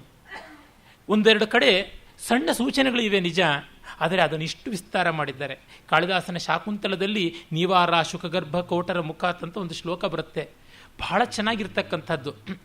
ಆ ಪಕ್ಷಿಗಳು ತಾವೆಲ್ಲೋ ಹುಡುಕಿಕೊಂಡು ಹೋಗಿ ಬರಬೇಕಾಗಿಲ್ಲ ಧಾನ್ಯಗಳಿಗೆ ಅಂತ, ಅವುಗಳು ಇರ್ತಕ್ಕಂಥ ಗೂಡಿನ ಹತ್ತಿರದಲ್ಲಿಯೇ ಮರದ ಬುಡಗಳಲ್ಲಿ ಋಷಿಮುನಿಗಳು ನವಣೆ ಮೊದಲಾದ ಧಾನ್ಯಗಳನ್ನು ಚೆಲ್ಲಿದ್ರಂತೆ. ಮತ್ತು ಇಂಗುದಿ ತೈಲಕ್ಕೋಸ್ಕರವಾಗಿ ಎಣ್ಣೆಯನ್ನು ತೆಗೆಯೋದಿಕ್ಕೆ ಅಂತ ಹೇಳಿಬಿಟ್ಟಿದ್ನುವೆ ಇಂಗುದಿಯ ಕಾಯಿಗಳನ್ನು ಕಲ್ಲಿಂದ ಜಜ್ಜಿದ್ರು, ಜಿಡ್ಡಾದ ಕಲ್ಲುಗಳು ಅಲ್ಲಲ್ಲಿ ಬಿದ್ದಿದ್ದುವು. ಮತ್ತು ಹಾದಿ ತೋರಿಸಬೇಕು ಅಂತ ಹರಿದು ಹೋಗಿರ್ತಕ್ಕಂಥ ಚೀವರಗಳನ್ನು ಅಲ್ಲಲ್ಲಿ ಮರಗಳಿಗೆ ಕಟ್ಟಿದ್ರು, ಯಾಕೆಂದರೆ ದಾರಿ ತಪ್ಪಬಾರದು ಅಂತ. ಮತ್ತು ನೀರಿನ ಸೆಲೆಯಿಂದ ಸ್ನಾನ ಮಾಡಿಕೊಂಡು ಬರುವಾಗ ಹಿಂಡಿದ ಬಟ್ಟೆ, ಒದ್ದೆ ಬಟ್ಟೆ ಉಟ್ಟು ಹಿಡಿದು ಬರುವಾಗ ಆ ತುದಿಯಿಂದ ಶಿಖಾ ಅಂತ ಕರೀತಾರೆ, ವಸ್ತ್ರ ಶಿಖಾ ಅಂತ, ಆ ನೂಲಿನ ಎಳೆಯ ತುದಿಗಳಿಂದ ನೀರಿನ ಹನಿ ತೊಟ್ಟು ತೊಟ್ಟಾಗಿ ದಾರಿ ಉದ್ದಕ್ಕೂ ಬಿದ್ದಿದ್ದರೆ ಆ ನಡೆದು ನುಣುಪಾಗಿ ಧೂಳೆದ್ದಿರ್ತಕ್ಕಂಥ ಹಾದಿಯಲ್ಲಿ ಆ ನೀರು ಬಿದ್ದು ಆ ಧೂಳು ಹರಳುಗಟ್ಟುತ್ತೆ, ಅದೆಲ್ಲ ದಾರಿ ಕಾಣಿಸ್ತಾ ಇದೆ ಅಂತ ಕಾಳಿದಾಸ ಒಂದು ಶ್ಲೋಕದಲ್ಲಿ ವರ್ಣಿಸಿದ್ದ. ಆ ಥರದ್ದು ಎಷ್ಟೋ ವಿವರಗಳನ್ನು ತೆಗೆದುಕೊಂಡು ಇವರು ಸೋಪಜ್ಞ ಮಾಡ್ತಾರೆ. ಪೂರ್ವ ಕವಿಗಳನ್ನು ಓದಿಕೊಂಡು ಅವರನ್ನು ಮೀರಿ ವಿಸ್ತರಿಸುವುದಿದೆಯಲ್ಲ, ಅದು ಮಹಾಕವಿಯ ಲಕ್ಷಣ. ನೋಡಿ, ಒಬ್ಬ ಶತ್ರುಘ್ನ ಮತ್ತೊಬ್ಬ ಗುಹ, ಅವರಿಬ್ಬರ ಜೊತೆಯಲ್ಲಿ ಮಾತಾಡಿಕೊಂಡು ಮುಂದೆ ಓಡಿ ಬರ್ತಾ ಇದ್ದಾನೆ ಭರತ. ಅವನ ಆವೇಗ ಎಂಥದ್ದು! ಶತ್ರುಘ್ನ ಇದೆ ತಾಣ ವಿರಮೇಳ್ಕುಂ ಇಲ್ಲಿ, ಅದು ತೋರ್ಪುದ ಮುನುಜ ಸಂಚಾರ ಸೂಚಕ ಚಿಹ್ನೆ. ನೋಡು, ಕಾಡು ಬೆರಣಿಯನ್ನು ಆರೋ ರಾಶಿಗೈದಿದ್ದಾರೆ ಚಳಿಗೋಸುಗ ಅಂತ ಭರತ ಅಂದಾಗ ಗುಹ, ಹೌದು, ಅವನು ಕಪ್ಪು ಮೈಯವನು, ಕಾಡನ್ನೆಲ್ಲ ಒಳಹೊರಗೆ ಚೆನ್ನಾಗಿ ತಿಳಿದವನು. ದಿಟಮಯ್ಯ ದಿಟಮೂಹೆ ಒಂದೇನು 10 ದೃಶ್ಯಗಳು ಕಾಣಿಸ್ತಾ ಇವೆ ನೋಡಿ. ಅಲ್ಲೆಲ್ಲ ಕೆಲವೊಂದಿಷ್ಟು ಹೆರೆ ಮರದ ತೊಗಟೆಯನ್ನು ಕೊಂಬೆಯನ್ನು ಒಡೆದು ಅಲ್ಲಲ್ಲಿ ರಾಶಿ ಮಾಡಿಟ್ಟಿದ್ದಾರೆ. ಮತ್ತು ದಾರಿ ಗುರುತಾಗಿ ಅಲ್ಲಲ್ಲಲ್ಲಿ ಕೊಂಬೆಗಳನ್ನು ಹಾಕಿಟ್ಟಿದ್ದಾರೆ. ಮತ್ತು ನೋಡಿ, ತೊಯ್ದ ನೆಲದಲ್ಲಿ ಮನುಷ್ಯರ ಹೆಜ್ಜೆ ಹೇಗೆ ಮೂಡಿದೆ, ಪ್ರಾಣಿಗಳ ಹೆಜ್ಜೆ ಹೀಗಿರೋದಿಲ್ಲ. ಹುಲ್ಲು ಎತ್ತರವಾಗಿ ಬೆಳೆದ ಕಡೆಗೆ ಆ ಹೆಜ್ಜೆ ಇಟ್ಟು ಅಮುಕಿ ಹೋಗಿದ್ದರಿಂದ ಹುಲ್ಲು ಬಾಗಿಯೇ ಬಿಟ್ಟಿರ್ತಕ್ಕಂಥದ್ದು ಕಾಣಿಸ್ತಾ ಇದೆ. ಇದು ನೋಡಿ, ಒಣಗೋಗಿರೋ ಪೊದೆ, ಇದು ತಾನಾಗಿ ಒಣಗಿಲ್ಲ, ಯಾರೋ ಕಿತ್ತಿದ್ದಾರೆ. ಗೊತ್ತಾಯಿತು. ಇಲ್ಲಿ ನೋಡಿ, ನೂಲೆ ಗೆಣಸಿಗೋಸ್ಕರ ಅಂತ ಇದನ್ನು ಅಗದು ಎಷ್ಟು ಬಿಸಾಕಿದ್ದಾರೆ. ಇದು ನೋಡಿ, ಕೆಮ್ಮಣ್ಣು, ಯಾಕೆ ಪರ್ಣಶಾಲೆ ಕಟ್ಟೋದಕ್ಕೆ ಅಗದಿಟ್ಟಿದ್ದಾರೆ ಒಂದು ಕಡೆಗೆ. ಇದು ಹುತ್ತಕ್ಕೆ ಒರಗಿಸಿಟ್ಟಿದ್ದಾರೆ ಸೌದೆಯ ರಾಶಿಯನ್ನು. ಮತ್ತೆ ನೋಡಿ, ದಾರಿಗೋಸ್ಕರವಾಗಿ ಹರಿದಿರ್ತಕ್ಕಂಥ ನಾರಿನ ತುಂಡುಗಳನ್ನು ಕಟ್ಟಿಟ್ಟಿದ್ದಾರೆ. ಇಲ್ಲಿ ಕಾಣಿಸ್ತು, 1, 2, 4, 5, 6 ಹೂಗಳು ಕಾಣಿಸಿದ್ವು. ಸೀತೆ ಹೂ ಕುಯ್ದುಕೊಂಡು ಬರ್ತಾ ಇದ್ದಿದ್ದು 1, 2 ಹೂಗಳು ಬಿದ್ದೋಗಿದೆ. ಇತ್ತು ಬನ್ನಿ, ಅದು ಯಾರೋ ಮೇಲೆ ಮಿಂಚಾಡದಂತೆ ಕಾಣಿಸ್ತು. ಯಾರು ಸುಳಿದದ್ದು? ಗೊತ್ತಾಯಿತು, ಸಿಕ್ಕಿದ ರಾಮ, ಸಿಕ್ಕಿದ ಸೀತೆ, ಬಂದೇ ಬಿಟ್ಟ ಲಕ್ಷ್ಮಣ ಅಂತ ಅಂದುಕೊಳ್ಳೋದು ಇದೆಯಲ್ಲ, ಬೇಟನಾಯಿ ಥರ ಹುಡುಕದೆ ಅಂತ ಆ ಭರತನಿಗೆ ಇವನು ಬಹಳ ಚೆನ್ನಾಗಿ ವಿವರಗಳನ್ನು ತೋರಿಸಿಕೊಡೋದು ಅದ್ಭುತವಾದದ್ದು. ಮತ್ತು ಅವನು ಬೇಟನಾಯಿಯಂತೆ ಅಂತ ಗುಹಾ ಕೊಡತಕ್ಕಂಥ ಉಪಮೆಯಾದರೂ ನೈಷಾದಿಕ ಸಹಜವಾದದ್ದು. ಆ ಬೇಡರ ನಾಯಕನಿಗೆ ತುಂಬ ಸಹಜವಾಗಿರ್ತಕ್ಕಂಥದ್ದು. ಹಾಗೆ ಈ ರೀತಿ ಕಾಣುವುದು ತತ್ಕ್ಷಣವೇ ಅವನು ಓಡಿ ಬರ್ತಾನೆ. ಈಗ ಮುಂದೆ ಕವಿ ಪಾತ್ರಗಳ ಮಾತನ್ನು ಬಿಟ್ಟು ತನ್ನ ಮಾತಾಗಿ ಹೇಳ್ತಾರೆ ನೋಡಿ.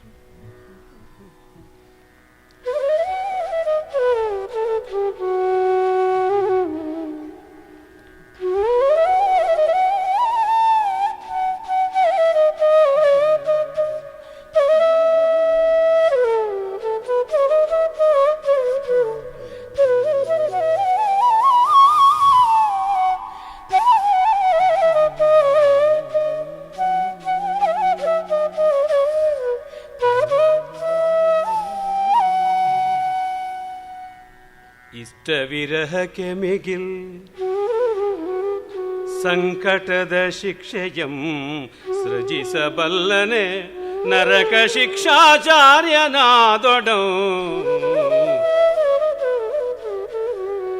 ಇಷ್ಟ ವಿರಹಕ್ಕೆ ಮಿಗಿಲ್ ಸಂಕಟದ ಶಿಕ್ಷೆಯಂ ಸೃಜಿಸಬಲ್ಲನೆ ನರಕ ಶಿಕ್ಷಾಚಾರ್ಯನಾದೊಡಂ. ಮಣಿವುದು ಮಹಾಶೈಲಂ ತಾಂ ಲತಾಂಗ್ರಿಗೆ ಶಿರಭಾಗಿ. ಮಣಿವುದು ಮಹಾಶೈಲಮುಂ ತಾಂ ಲತಾಂಗ್ರಿಗೆ ಶಿರಂಬಾಗಿ. ಬೇರೆ ಕೋರೆಗಳೇಕೆ ನರಕದ ವ್ಯಾಘ್ರಂಗೆ, ಬೇರೆ ಕೋರೆಗಳೇಕೆ ನರಕದ ವ್ಯಾಘ್ರಂಗೆ. ನರಹೃದಯ ರಕ್ತ ಮಾಂಸವ ನೀಟಿ ತಿಂದು ತೆಗುವ ನಾಶದೌತಣಕ್ಕೆ ಬೇರೆ ಕೋರೆಗಳೇಕೆ.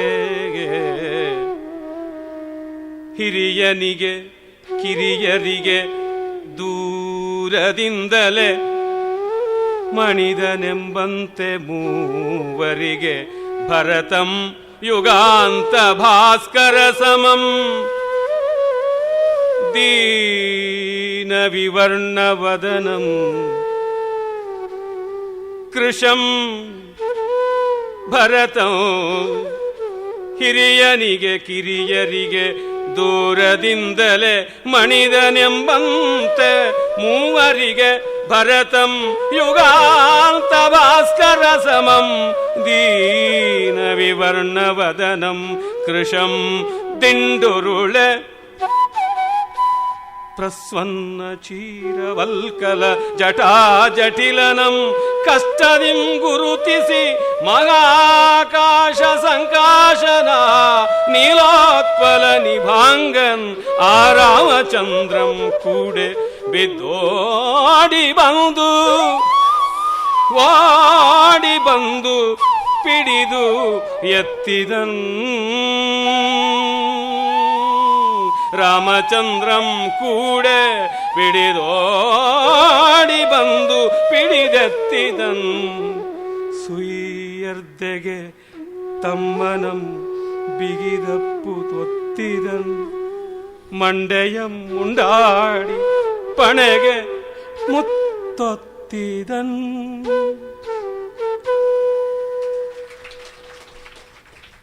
ನಾದನಾಮ ಕ್ರಿಯೆಯಿಂದ ಚಾರುಕೇಶಿಗೆ ಬಂದರೂ ಜಟಾಕೇಶಿಯಾದ ಭರತ ರಾಮನನ್ನು ಅರಸಿಕೊಂಡು ಓಡಿ ಬರ್ತಾ ಇದ್ದಾನೆ.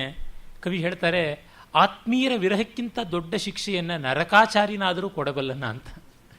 ಎಷ್ಟು ಸತ್ಯದ ಮಾತು. ಆಮೇಲೆ ಆ ನರಕದ ಶಿಕ್ಷೆಗೆ ಬೇರೆ ಕೋರೆಗಳು ಯಾವುದು ಬೇಕು, ಬೇರೆ ಕ್ರೌರ್ಯ ಇನ್ನೇನು ಬೇಕು? ಈ ಆತ್ಮೀಯರ ವಿರಹಕ್ಕಿಂತ ಭರತನಿಗೆ ಅಂಥ ಸಂಕಟವಾಗಿದೆ, ರಾಮನಿಗೂ ಆತ್ಮೀಯರನ್ನು ಅಗಲುವುದು ಅಷ್ಟು ಕಷ್ಟವಾಗಿದೆ.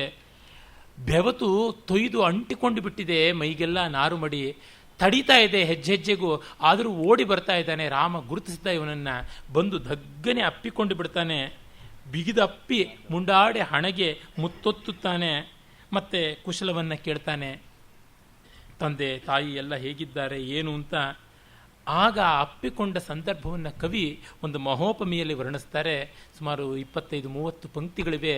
ಅದು ಏನಂದರೆ, ಅವರು ಅಟ್ಲಾಂಟಿಕ್ ಮತ್ತು ಪೆಸಿಫಿಕ್ 2 ಅಂಬುದಿಗಳು ಡಿಕ್ಕಿ ಹೊಡೆದು ಒಂದು ಆಸ್ಫೋಟನೆಯಾಗಿ ಮಧ್ಯದಲ್ಲಿ ನೀರಿನ ಒಳಗಿಂದ ಒಂದು ಕುದುರೆ ಎದ್ದು ಒಂದು ಒಳಗಿದ್ದಿರ್ತಕ್ಕಂಥ ಜ್ವಾಲಾಮುಖಿಯೇ ಕೆರಳಿ ಹೊರಗಡೆ ಬಂದು ಒಂದು ಹೊಸ ದ್ವೀಪವನ್ನು ನಿರ್ಮಾಣ ಮಾಡಿದರೆ ಅದು ಜನಶೂನ್ಯ, ಸಸ್ಯಶೂನ್ಯ, ಪಕ್ಷಿಶೂನ್ಯ, ಪ್ರಾಣಿಶೂನ್ಯವಾಗಿರೋದು ಕ್ರಮಕ್ರಮವಾಗಿ ಗಾಳಿ ಬೀಸಿ ಎಲ್ಲಿಂದಲೋ ಹಾವಸೆಗಳು ಅಲ್ಲಿ ಬೆಳೆದು ಮತ್ತಿನ್ನೆಲ್ಲಿಂದಲೋ ಪಕ್ಷಿಗಳು ಹಾರಾಡಿ ಅಲ್ಲಿ ತಮ್ಮ ಹಿಕ್ಕೆ ಉದುರಿಸಿದ್ದರಿಂದಲೋ ಮತ್ತಾವುದರಿಂದಲೋ ಸಸ್ಯಗಳು ಬೆಳೆತು ಕ್ರಮಕ್ರಮವಾಗಿ ಅದು ಬೆಳೆಯುತ್ತದೆ.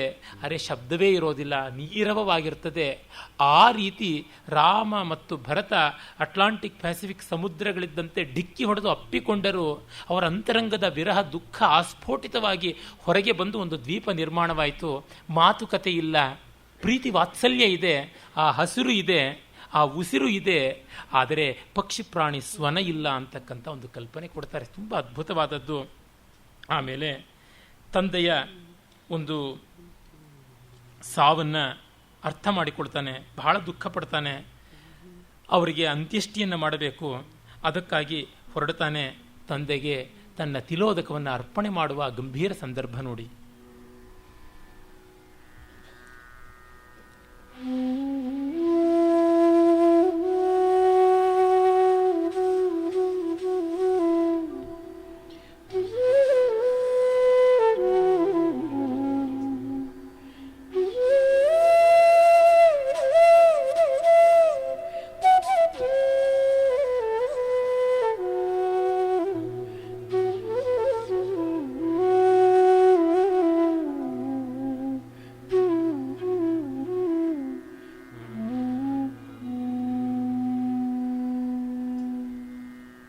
ಪಿತೃದೇವ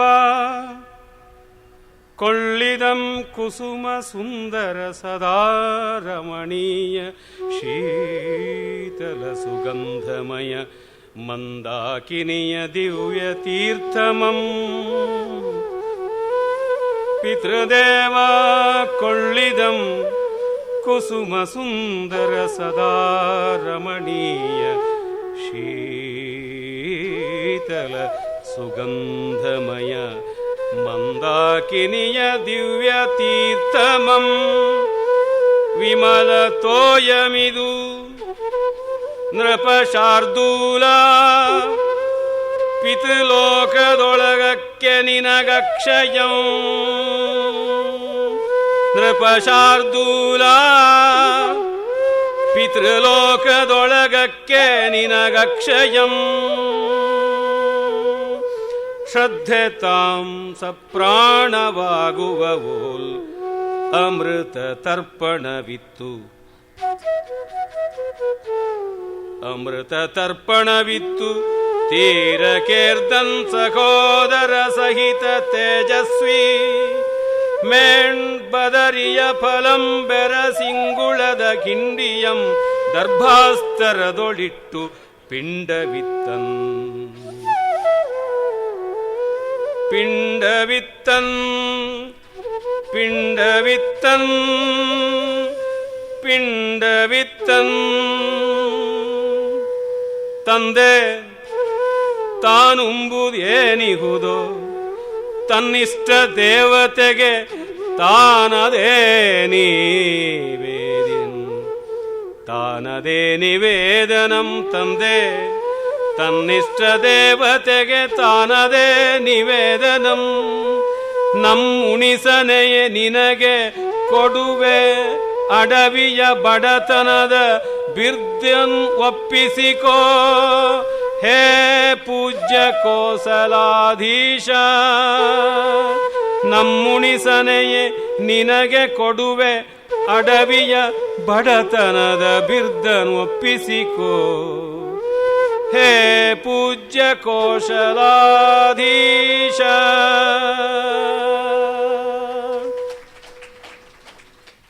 ವೈದಿಕ ತ್ರೈಶ್ವರ್ಯದ ನಿಕಟ ಸಂವಾದಿ ರೇವತಿಯಲ್ಲಿ ಬಹಳ ಚೆನ್ನಾಗಿ ಹೇಳಿದ್ದಾರೆ. ಆ ಒಂದು ಗಾನಕ್ರಮದ ಪುನರುಕ್ತಿಗಳ ಸಾಭಿಪ್ರಾಯ ಸಾರ್ಥಕ್ಯ ನೋಡಿ. ಪಿಂಡವಿದ ನಿತ್ತಪೆನ್ ಅಂತ ಬಂತಲ್ಲ, ಪಿತೃಗಳಿಗೆ 3 ಬಾರಿ ಹೇಳ್ತಕ್ಕಂಥದ್ದು ತರ್ಪಯಾಮಿ ತರ್ಪಯಾಮಿ ತರ್ಪಯಾಮಿ ಅಂತ. ಇದಂ ನಿವೇದಿತಂ ಇದಂ ನಿವೇದಿತಂ ಇದಂ ನಿವೇದಿತಂ ಅಂತ ಹಾಗೆ 3 ಬಾರಿ ಮಾಡ್ತಕ್ಕಂಥದ್ದು. ದೇವತೆಗಳಿಗೆ 1 ಬಾರಿ, ಋಷಿಗಳಿಗೆ 2 ಬಾರಿ ಅಂತ ಕ್ರಮ. ಇದು ಆ ಒಂದು ಹಿನ್ನೆಲೆ ನಮಗಿದ್ದಾಗ ಪ್ರತಿಯೊಂದು ವ್ಯಂಜಕವಾಗಿ ಅರ್ಥಪೂರ್ಣವಾಗಿ ತೋರಿಕೊಳ್ತಕ್ಕಂಥದ್ದು. ಪದ್ಮ ಸುಬ್ರಹ್ಮಣ್ಯಂ ಅವರು ತಾವು ನರ್ತನ ಮಾಡುವಾಗ ಬೊಗಸೆಯಿಂದ ಹೂಗಳನ್ನು ಹಾಕುವಾಗ ದೇವತೆಗಳಿಗೆ ಹಾಕುವಾಗ ಮುಂದಿನ ಬೆರಳುಗಳಿಂದ ಹಾಕ್ತಾರೆ. ಅದು ದೇವತೀರ್ಥ ಪ್ರಧಾನ ರೀತಿ. ಅದೇ ಅವರ ತಂದೆಯ ಭಾವಚಿತ್ರಕ್ಕೋ ಮತ್ತೇನೋ ಮಾಡೋ ಸಂದರ್ಭದಲ್ಲಿ ಅವರು ಹೆಬ್ಬೆರಳಿನ ಕಡೆಯಿಂದ ಪಿತೃತೀರ್ಥದ ರೂಪದಿಂದ ಹಾಕುವಂಥದ್ದು. ಶಂಕರಾಚಾರ್ಯರಂಥ ಋಷಿಗಳಿಗೆ ಅವರು ಅರ್ಪಣೆ ಮಾಡುವಾಗ ಕಿರುಬೆರಳಿನ ಕಡೆಯಿಂದ ಋಷಿತೀರ್ಥವನ್ನು ಹಾಕ್ತಕ್ಕಂಥದ್ದು. ಹಾಗೆ ಮಾಡುವಂಥದ್ದನ್ನು ನಾನು ನೋಡಿದ್ದೀನಿ. ಪುಷ್ಪಾಂಜಲಿಯನ್ನು ಕೊಡುವಾಗಲೂ ಅವರು 3 ತರಹ ದೇವರ್ಷಿ ಪಿತೃ ತರ್ಪಣದ ಕ್ರಮವನ್ನು ಪಾಲಿಸ್ತಕ್ಕಂಥದ್ದು. ಸುಮ್ಮನೆ ನಾನು ಕಲಿತೆ ನೃತ್ಯ ಅಂತ ಎಂಥದ್ದು ಎಗರುಗುಣಿತ ದಯ್ಯಗುಣಿತ ಮಾಡಿದರೆ ಏನು ಪ್ರಯೋಜನ ಬರುವುದಿಲ್ಲ. ಅವ್ರಿಗೆ ಎಂಥದ್ದು ಗೊತ್ತಾಗೋದಿಲ್ಲ. ಪದ್ಮಸುಬ್ರಹ್ಮಣ್ಯಂ ಅವರು ರಾಮಾಯ ತುಭ್ಯಂ ಕೃಷ್ಣಾಯ ತುಭ್ಯಂ ಥರದ್ದು ಮಾಡಿದಾಗ ಅಲ್ಲಿರುವ ದೇವತಾ ವಿಗ್ರಹವನ್ನು ಚಿತ್ರವನ್ನು ಇಟ್ಟಿರೋದು ನೃತ್ಯ ಮುಗಿದ ಮೇಲೆ ಅಲ್ಲಾಡಿಸಿಬಿಟ್ಟು ಮತ್ತೆ ಎತ್ತುತ್ತಾರೆ.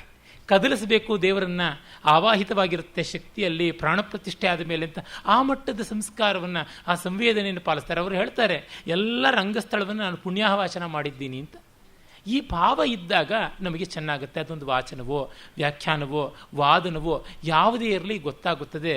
ಅದರಿಂದಲೇ ಒಂದು ಮತ್ತೊಂದಕ್ಕೆ ಅನ್ಯೋನ್ಯವಾಗಿ ಸಂಬದ್ಧವಾಗಿರ್ತಕ್ಕಂಥದ್ದು. ಐಸೋಲೇಟೆಡ್ ಅನ್ನುವುದು ನಮ್ಮ ಪರಂಪರೆಯಲ್ಲಿ ಇಲ್ಲವೇ ಇಲ್ಲ.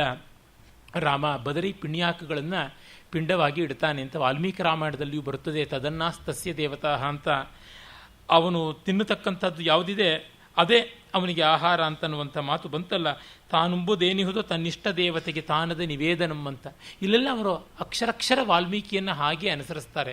ಎಷ್ಟೋ ಜನ ಕುವೆಂಪು ಅವರು ವಾಲ್ಮೀಕಿಯನ್ನು ಓದಿಕೊಂಡಿಲ್ಲ, ಮತ್ತೊಂದು ಮಗದೊಂದು ಅಂತ ಹೇಳ್ತಾರೆ. ಅವೆಲ್ಲ ಅಪ್ರಬುದ್ಧ ಅಪಲಾಪ, ಇನ್ನೇನೂ ಅಲ್ಲ. ಆಮೇಲೆ ನೋಡಿ, ಎಲ್ಲ ತಾಯಂದಿರನ್ನು ಗೌರವಿಸ್ತಾನೆ, ಮಂತ್ರಿ ಪುರೋಹಿತ ಸಾಮಂತರನ್ನು ಎಲ್ಲರನ್ನೂ ಗಮನಿಸಿಕೊಡ್ತಾನೆ. ಎಲ್ಲರೂ ಪರಸ್ಪರ ಅಪ್ಪಿ ಅಳ್ತಾರೆ. ಇಲ್ಲಿ ಕಣ್ಣೀರಿಗೆ ಕೊರತೆಯೇ ಇಲ್ಲ. ಆಗ ದೂರದಲ್ಲಿದ್ದ ಕೈಕೇಯಿಯನ್ನು ಹುಡುಕ್ತಾನೆ ರಾಮ. ಅದು ಅದ್ಭುತವಾದಂಥ ಭಾಗ ಓದಿ.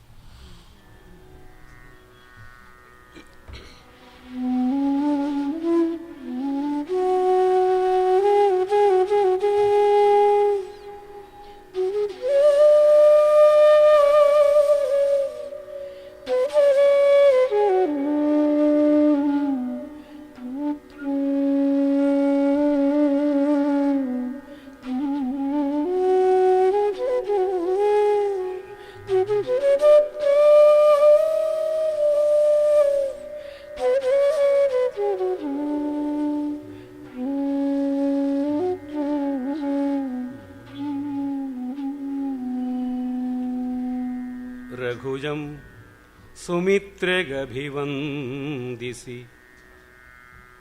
ರಘುಜಂ ಸುಮಿತ್ರೆಗಭಿವಂದಿಸಿ ಹುಡುಕಿ ನೋಡಿ ದೂರದೊಳ್ ತಲೆ ಬಾಗಿ ನಿಂದ ಪಶ್ಚಾತ್ತಾಪ ಶೋಕ ಭಾರಾಕ್ರಾಂತ ಗಾತ್ರೆಯಂ ಕೈಕೆಯಂ ಹುಡುಕಿ ನೋಡಿ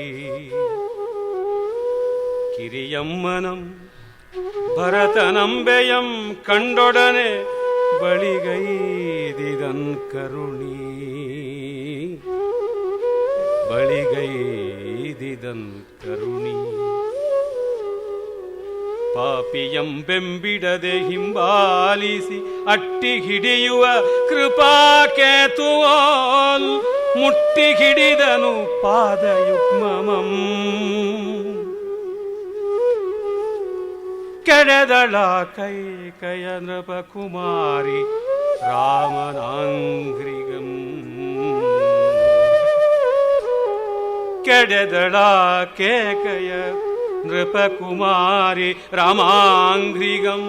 ಅಂಗ್ರಿಪಂ ಸಗ್ಗದಗ್ಗಿಯ ಹೊಯ್ಲಿನುರುಬೆಗೆ ಸಿಡಿಲ್ ಉರುಳಿ ಬೀಳುವಂತೆ ಪಿಡಿದೆತ್ತಿದನು ರಾಮನಾಕೆಯಂ. ಭಕ್ತನಾತ್ಮವನೆತ್ತುವಂತೆ ಭಗವತ್ ಪ್ರೀತಿ.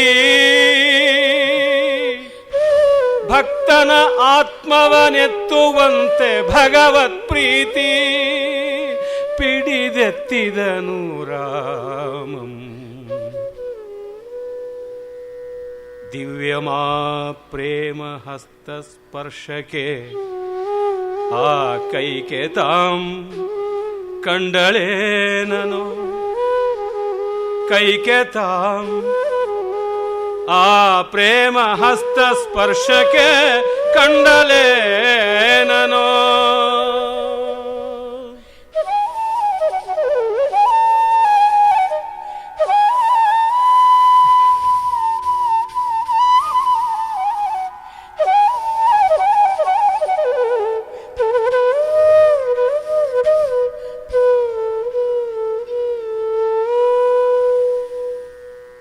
ಶಾಂತವಾದಳ್ ಮಗನ ನೆಕ್ಕಟಿ ಸನ್ನೆಗಣ್ಣಿಂ ಕರೆದು. ಶಾಂತವಾದಳ್ ಮಗನ ನೆಕ್ಕಟಿ ಸನ್ನೆಗಣ್ಣಿಂ ಕರೆದು.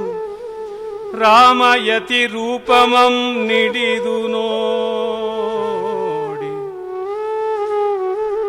ರಾಮಯತಿ ರೂಪಮಂ ನಿಡಿದು ನೋಡಿ. ಕೈ ಮುಗಿದಳಲ್ಲಿ ಕಂಡವರೆಲ್ಲ ಬಿಲ್ಲು ಬೆರಗಾಗೆ. ಕೈ ಮುಗಿದಳ್ ಮಾತೆಯ ಮೌನ ವೀಣೆಯನೆ ಮಿಡಿವೆನೆಂಬಲ್.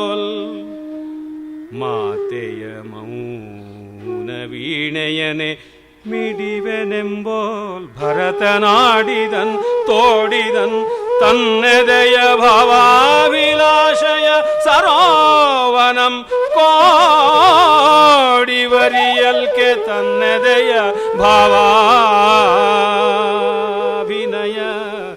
ತನ್ನೆದೆಯ ಭಾವಾಭಿಲಾಷಯ ಸರೋವನಂ ಕೋಡಿವರಿಯಲ್ಕೆ.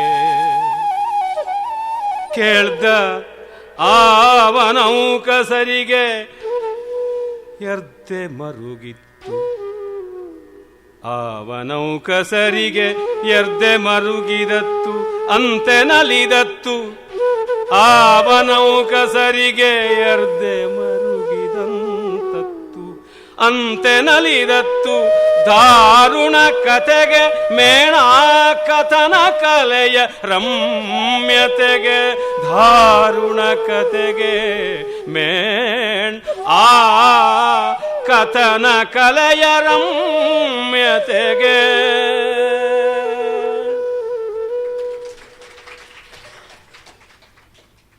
ತಾಯಿ ಕೌಸಲ್ಯನ್ನ ಮತ್ತೊಬ್ಬ ತಾಯಿ ಸುಮಿತ್ರೆಯನ್ನು ಅಭಿವಂದಿಸಿ ಹುಡುಕಿಕೊಂಡು ಪಶ್ಚಾತ್ತಾಪದಿಂದ ಜಗತ್ತಿನ ಕ್ರೂರ ದೃಷ್ಟಿಯೆಲ್ಲ ತಲೆಗೆ ಬಿದ್ದಾಗ ಜರಿದು ಬೀಳುವ ಭಾರಕ್ಕೆ ಕುಸಿದು ಮೂಲೆಪಾಲಾಗಿದ್ದಂಥ ಕೈಕೇಯಿಯನ್ನು ಹುಡುಕಿಕೊಂಡು ಹೋಗ್ತಾನೆ ಅಂತ ದೊಡ್ಡವರ ರೀತಿಯೇ ಅಂಥದ್ದಲ್ವ.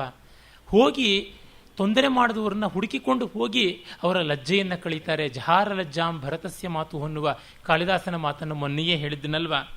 ಶೋಕ ಭಾರಾಕ್ರಾಂತೆಯಂ ತಲೆಬಾಗಿ ನಿಂದಿ ಪಶ್ಚಾತ್ತಪ್ತ ಗಾತ್ರೆಯನ್ನ ಕಂಡು ಕೈಕೆಯನ್ನ ಬಳಿಗೈದದನ್ ಕರುಣಿ ಪಾಪಿಯಂ ಬೆಂಬಿಡದೆ ಹಿಂಬಾಲಿಸಿ ಅಟ್ಟಿ ಹಿಡಿಯುವ ಕೃಪಾಕೇತುವೋಲ್. ಈ ಕೃಪಾಕೇತು ಅನ್ನುವಂಥದ್ದು ಯಾವುದಿದೆ ಅದು ಬಹಳ ವಿಶೇಷವಾದಂಥ ರೂಪಕವಾಗಿ ಇಂಗ್ಲಿಷ್ ಸಾಹಿತ್ಯದಲ್ಲೆಲ್ಲ ಪ್ರಸಿದ್ಧವಾಗಿರ್ತಕ್ಕಂಥದ್ದು. ದಿ ಹೌಂಡ್ ಆಫ್ ಕಂಪ್ಯಾಷನ್ ಅಂತೆಲ್ಲ ಕೂಡ ಅದು ಒಂದು ಕಾವ್ಯ ಕೂಡ ಆಗಿದ್ದು.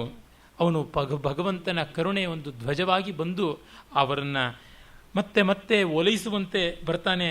ಇವಳು ಅವನ ಕಾಲಿಗೆ ಸಿಡಿಲು ಹೊಡೆದ ಮರ ಬೀಳುವಂತೆ ಬೀಳ್ತಾಳೆ. ರಾಮನಂಘ್ರಿಗೆ ಅಂಘ್ರಿಪಂ ಸಗ್ಗದಗ್ಗಿಯ ಹೊಯ್ಲಿ ನುರುಬೆಗೆ ಸಿಡಿಲ್ದು ಉರುಳಿ ಬೀಳುವಂತೆ ಬಿದ್ದಾಗ ಪಿಡಿದೆತ್ತಿದನ್ ಆಕೆಯಂ ಭಕ್ತನಾತ್ಮವನ್ನೆತ್ತುವಂತೆ ಭಗವತ್ ಪ್ರೀತಿ. ಎಂತೆಂಥ ಹೋಲಿಕೆಗಳು ಕೊಟ್ಟಿದ್ದಾರೆ. ಭಗವತ್ ಪ್ರೀತಿ ಯಾವ ಭಕ್ತನ ಆತ್ಮವನ್ನು ಪತಿತವಾಗುವುದಕ್ಕೆ ಬಿಡುವುದಿಲ್ಲ, ಮತ್ತೆ ಎತ್ತಿಕೊಡ್ತಕ್ಕಂಥದ್ದು. ವೀರ ಸಾವರ್ಕರ್ ಅವರದು ಒಂದು ಪ್ರಸಿದ್ಧವಾದ ಮಾತಿದೆಯಲ್ಲ, ನ ಹಿಂದೂ ಪತಿತೋ ಭವೇತ್ ಅಂತ. ಹಿಂದೂ ಆದವನು ಪತಿತ ಅನ್ನುವ ಶಬ್ದವನ್ನೇ ಉಚ್ಚಾರ ಮಾಡೋಕ್ಕಾಗಲ್ಲ, ಪಾತಿತ್ಯ ಅನ್ನುವುದು ಇಲ್ಲ ಅಂತ. ಆ ತರಹ ರಾಮನ ಆ ಹಿಡಿದೆತ್ತುವಿಕೆಯಿಂದ ಸೀತೆ ಕೈಕೇಯಿಗೆ ಶಾಂತಿ ಉಂಟಾಗುತ್ತದೆ. ಮಗನನ್ನ ಕಣ್ಣಲ್ಲೇ ಕರೀತಾಳಂತೆ. ಆಗ ಇವಳ ಮೌನ ವೀಣೆಯನ್ನೇ ಅವನು ನುಡಿಸುವಂತೆ ತಾನು ಕೈಕೇಯಿದೂ ಆಗಿರುವ ಕೋರಿಕೆ, ತನ್ನದೂ ಆದ ಸಮಸ್ತ ಅಯೋಧ್ಯ ಪ್ರಜಾನೀಕದ ಕೋರಿಕೆಯಾದ ರಾಮ ಮರಳಿ ಬರಬೇಕು ಅನ್ನುವಂಥ ಮಾತುಗಳನ್ನು ಎದೆ ಬಸಿದು ತೋಡ್ಕೋತಾನೆ. ದೊಡ್ಡ ಎತ್ತರದ ಮಹಾ ಸರೋವರ, ಅದರ ತೂಬನ್ನು ಎತ್ತಿಬಿಟ್ರೆ ಭೋರ್ಗೆರೆದು ಜಲಪಾತದಂತೆ ಆ ನಿರ್ಮಲೋದಕ ಹರಿಯುತ್ತದಲ್ಲ, ಹಾಗೆ ಭಾವಗಂಗಾ ಪ್ರವಾಹ ಉಕ್ಕೇರಿ ಬರ್ತಾ ಇದೆ. ಅದನ್ನು ಕೇಳಿ ಅಲ್ಲಿದ್ದ ವನೌಕಸರಂದರೆ ಕಾಡಿನ ಋಷಿಗಳ ಎದೆ ಮರುಗಿತ್ತು, ಅರಳಿತ್ತು, ಎರಡೂ ಆಯ್ತಂತೆ. ನಲಿದಿತ್ತು, ಮತ್ತೆ ಸಂಕಟಪಟ್ಟಿತ್ತು. ಯಾಕೆಂದರೆ ದಾರುಣ ಕಥೆಗೆ ಎಷ್ಟು ಘೋರವಾದದ್ದು, ಎಷ್ಟು ಸಂಕಟಕಾರಿಯಾದದ್ದು ಈ ಕಥೆ. ಆದರೆ ಈ ಕಥನ ಕಲೆಯ ರಮ್ಯತೆ ಇದೆಯಲ್ಲ, ಇಷ್ಟು ಸಂಕಟಕಾರಿಯಾದದ್ದು ಈ ಕಥೆ, ಆದರೆ ಅಷ್ಟೇ ರಮಣೀಯವೂ ಆದದ್ದು. ಗೋಳಾಡೋದಕ್ಕೆ ಹತ್ತು ಕರೆದು ನಾವು ಸಂಕಟ ಪಡೋದಕ್ಕೆ ರಾಮಾಯಣ ಓದಬೇಕೆ, ಮಹಾಭಾರತ ಓದಬೇಕೆ ಅಂದರೆ ಅದಲ್ಲದೆ ಇನ್ಯಾವುದಿದೆ? ಅಳುವುದಕ್ಕಲ್ಲದೆ ಇನ್ನೆಂಥದ್ದು? DVG ಅವರು ಹೇಳ್ತಾರೆ, ಅವರ ಜ್ಞಾಪಕ ಚಿತ್ರಶಾಲೆಯಲ್ಲಿ ಅವರು ರೈಟ್ ಆನರಬಲ್ ಶ್ರೀನಿವಾಸ ಶಾಸ್ತ್ರಿಗಳಿಗಾಗಲಿ ಮತ್ತು ಇನ್ನೂ ಹಿರಿಯರಾಗಿದ್ದಂತಹ ಇವರು ಮಹಾಪ್ರಸಿದ್ಧರಾದಂತಹ ಅಡ್ವೊಕೇಟ್ ಜನರಲ್ ಎಲ್ಲ ಆಗಿದ್ದಂಥವರು ಸದಾಶಿವಯ್ಯರು, ಅವ್ರನ್ನೆಲ್ಲರೂ ಹೋಗ್ಬಿಟ್ಟಿದ್ನು ಇವರು ಸಂಪರ್ಕ ಮಾಡಿ ಭಾಗವತವನ್ನು ಓದಬೇಕು, ರಾಮಾಯಣವನ್ನು ಓದಬೇಕು ಅವರೆದುರಿಗೆ ಅಂದಾಗ, ನಿಮ್ಗೆ ಯಾಕೆ ಅದು ಅಳು ಬರೆಸುತ್ತಲ್ವಾ ಅಂತ DVG ಹೇಳಿದ್ರೆ, ಅಯ್ಯೋ ಹುಚ್ಚ, ರಸ ಆಗಿದೆಯಲ್ಲೋ, ಅಳದೇ ಇದ್ದರೆ ಹೇಗೆ ಅಂತ ಹೇಳ್ಬಿಟ್ಟಿದ್ನುವೆ. ಇದು ತುಂಬ ವಿಶೇಷವಾದದ್ದು. ಅಂಥ ಭಾವ ತೀವ್ರತೆ ಮಹಾಕಾವ್ಯದ ಆ ಒಂದು ಆನಂದ ಬಾಷ್ಪ, ಅಂತರಂಗದ ಮಾಲಿನ್ಯವೆಲ್ಲ ಹೋಗಲಾಡಿಸುತ್ತೆ. ವೇದಾಂತ ಶ್ರೋತೃಗಳನ್ನು ಯಾಕೆ ನಾನು ಬೈತೀನಿ ಅಂದರೆ, ಒಮ್ಮೆಯಾದರೂ ಅವರು ವೇದಾಂತ ಕೇಳಿ ಕಣ್ಣೀರು ಹಾಕಿದ್ದುಂಟ.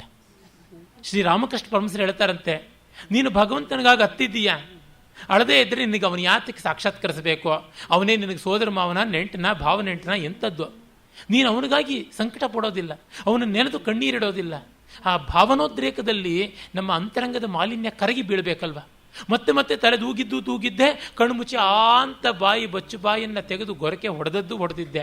ಎಷ್ಟು ವೇದಾಂತ ಕೇಳಿ ಏನು ಪ್ರಯೋಜನ? ಏನೂ ಆಗತಕ್ಕಂಥದ್ದಲ್ಲ. ಅಂತರಂಗದ ಆ ಎಲ್ಲ ಕಲೆ ಹೊರಟು ನಿರ್ಮೂಲ ಆಗಬೇಕು. ಹಾಗಾಗಬೇಕು ಅಂದರೆ ಸತ್ಕಾವ್ಯ ಶ್ರವಣದಿಂದ, ಲೋಕ ಸಂಪರ್ಕದಿಂದ ಆಗುತ್ತದೆ ಎನ್ನುವುದು ನನ್ನ ಇರಾದೆ. ಅದಕ್ಕೆ ನೋಡಿ ಕುವೆಂಪು ಅವರ ಉಪಶ್ರುತಿ ಇದ್ದೇ ಇದೆ. ಅದು ದಾರುಣ ಕಥೆ, ಆದರೆ ಕಥನ ಕಲೆಯ ರಮ್ಯತೆ. ಕಥನ ಕಲೆ ಯಾವುದು? ಅಣ್ಣ ರಾಜ್ಯವನ್ನು ಕಳ್ಕೊಳ್ಳೋದು ಎಲ್ಲಾದರೂ ಉಂಟೆ, ತಮ್ಮ ಅದನ್ನು ಬೇಡ ಅಂದರೂ ಬೇಡಿಕೊಂಡು ಬಂದು ಕೊಡೋದು ಉಂಟೆ.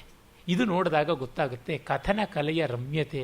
ಶ್ರವಣ ಸುಧಾ ವಿನೂತನ ಕಥನ ಕಾರಣ ಅಂತ ರಾವಣಾಸುರ ಮಥನನಾದ ರಾಮಚಂದ್ರನ ಕಥಾ ರೀತಿಯಿಂದಿದ್ದು ಈ ಕಾರಣದಿಂದ. ಆಮೇಲೆ ಬೇಡ್ಕೊಳ್ತಾನೆ, ಕಾಡ್ತಾನೆ. ಹೀಗೆ ಬೇಡ್ಕೊಂಡು ನೀನು ತಗೋ ಅಂತ ಹೇಳೋರು ಎಲ್ಲಿದ್ದಾರೆ? ಆಗ ರಾಮ ಮುಂದೇ ಮಾತು, ಈ ಎರಡು ಆಗೋದಿಲ್ಲ. ರಾಮೋದ್ವಿರ್ನಾಭಿಭಾಷತೆ, ಅವನು ಕೊಡ್ತಕ್ಕಂಥ ಪ್ರಫೌಂಡ್ ಸ್ಟೇಟ್ಮೆಂಟ್ ಇದೆಯಲ್ಲ, ಬಹಳ ಗಂಭೀರವಾದದ್ದು. ಮಹಾಕಾವ್ಯದಲ್ಲಿ ಮಹಾ ಸಂಭಾಷಣೆ, ಮಹಾಭಾಷಣೆ ಎರಡೂ ಇರಬೇಕು. ಇಂಥ ಒಂದು ಆರೇಟರಿ ವಾಗ್ಮಿತೆಯ ಒಂದು ಶಿಖರ ಇಲ್ಲಿ ಕಾಣಿಸುತ್ತೆ. ರಾಮಾಯಣ ದರ್ಶನದಲ್ಲಂತೂ ವಾಗ್ಮಿತೆಗೆ ರಮಣೀಯವಾದ, ಅತ್ಯದ್ಭುತವಾದ ನೂರಾರು ಉದಾಹರಣೆಗಳು ಕಾಣಿಸುತ್ತೆ. ಅದಕ್ಕೆ ಕ್ಲಾಸಿಕ್ ಎಕ್ಸಾಂಪಲ್ ಕೊಡಬೇಕು ಅಂದರೆ ಮುಂದೆ ಬರುತ್ತೆ ಲಂಕಾ ಸಂಪುಟದಲ್ಲಿ ಅತ್ತಲ ದೈತ್ಯ ಸಭೆಯುಳ್ಳಂಥ. ಮಿಲ್ಟನ್ನಿನ ಪ್ಯಾರಡೈಸ್ ಲಾಸ್ಟ್ನ 2ನೇ ಚಾಪ್ಟರ್ ಯಾವುದಿದೆ ಅದನ್ನು ತೆಗೆದುಕೊಂಡು ಬರೆದದ್ದು ಅಂತ ಹೇಳ್ತಾರೆ. ಮೊದಲನೇ ಚಾಪ್ಟರ್ನೇ ತೆಗೆದುಕೊಂಡು ಬರೆದದ್ದು ಅಂತ. ಮಿಲ್ಟನ್ ನಾಚಿ ನೀರಾಗಬೇಕು, ಆ ರೀತಿ ಮಾಡ್ತಾರೆ. ಅಷ್ಟು ಸೊಗಸಾಗಿರ್ತಕ್ಕಂಥದ್ದು. ಇಲ್ಲಾದರೂ ನೋಡಿ ರಾಮನ ಆ ಮಾತು ಎಷ್ಟು ಧೀರೋದಾರವಾಗಿದೆ ಅಂತ.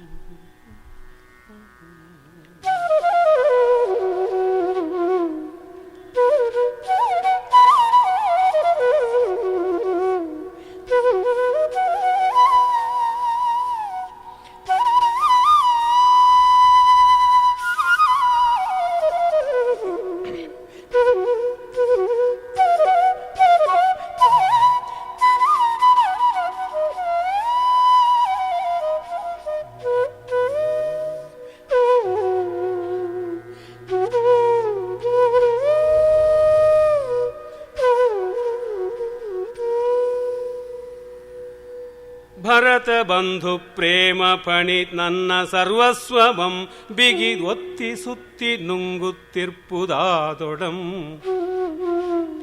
ಪಿತೃವಾಕ್ಯ ಪರಿಪಾಲನಾರ್ಥಂ ಆಂ ವನವಾಸಿ 14 ಬರಿಸಂಬರಂ ಪಿತೃವಾಕ್ಯ ಪರಿಪಾಲನಾರ್ಥಂ ಆಂ ವನವಾಸಿ 14 ಬರಿಸಂಬರಂ ತಂದೆ ತೀರ್ದೊಡೆ ತೀರ್ದುದೇ ತಂದೆಯಾಜ್ಞೆ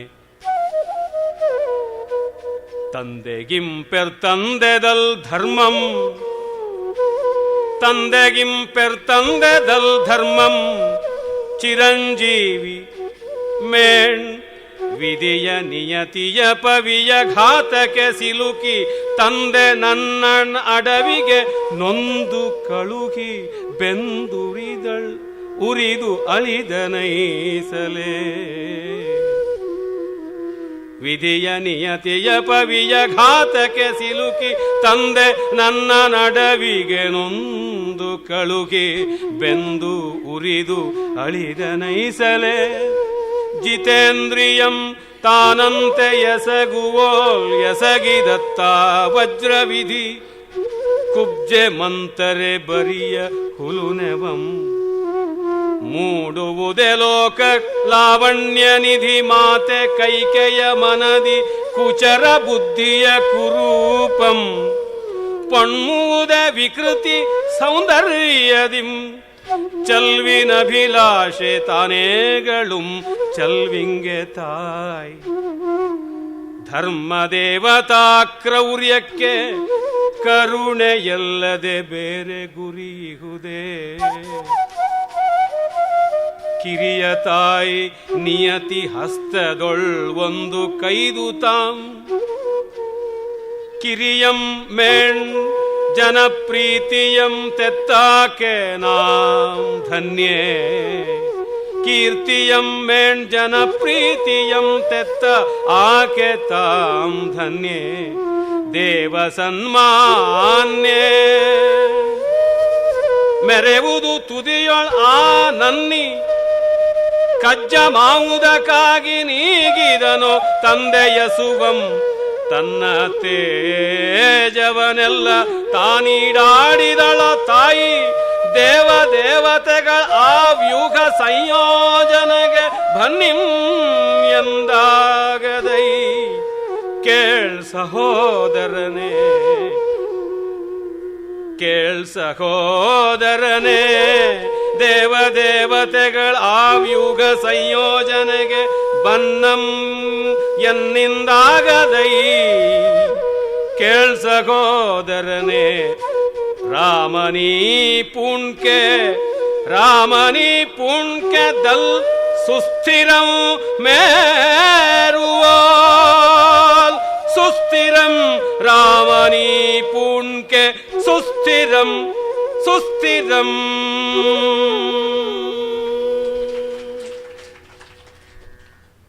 ಒಂದೊಂದು ಶಬ್ದದಲ್ಲಿಯೂ ರೂಪಕಾಲಂಕಾರವನ್ನು ಹೇಗೆ ಮಾಡ್ತಾರೆ.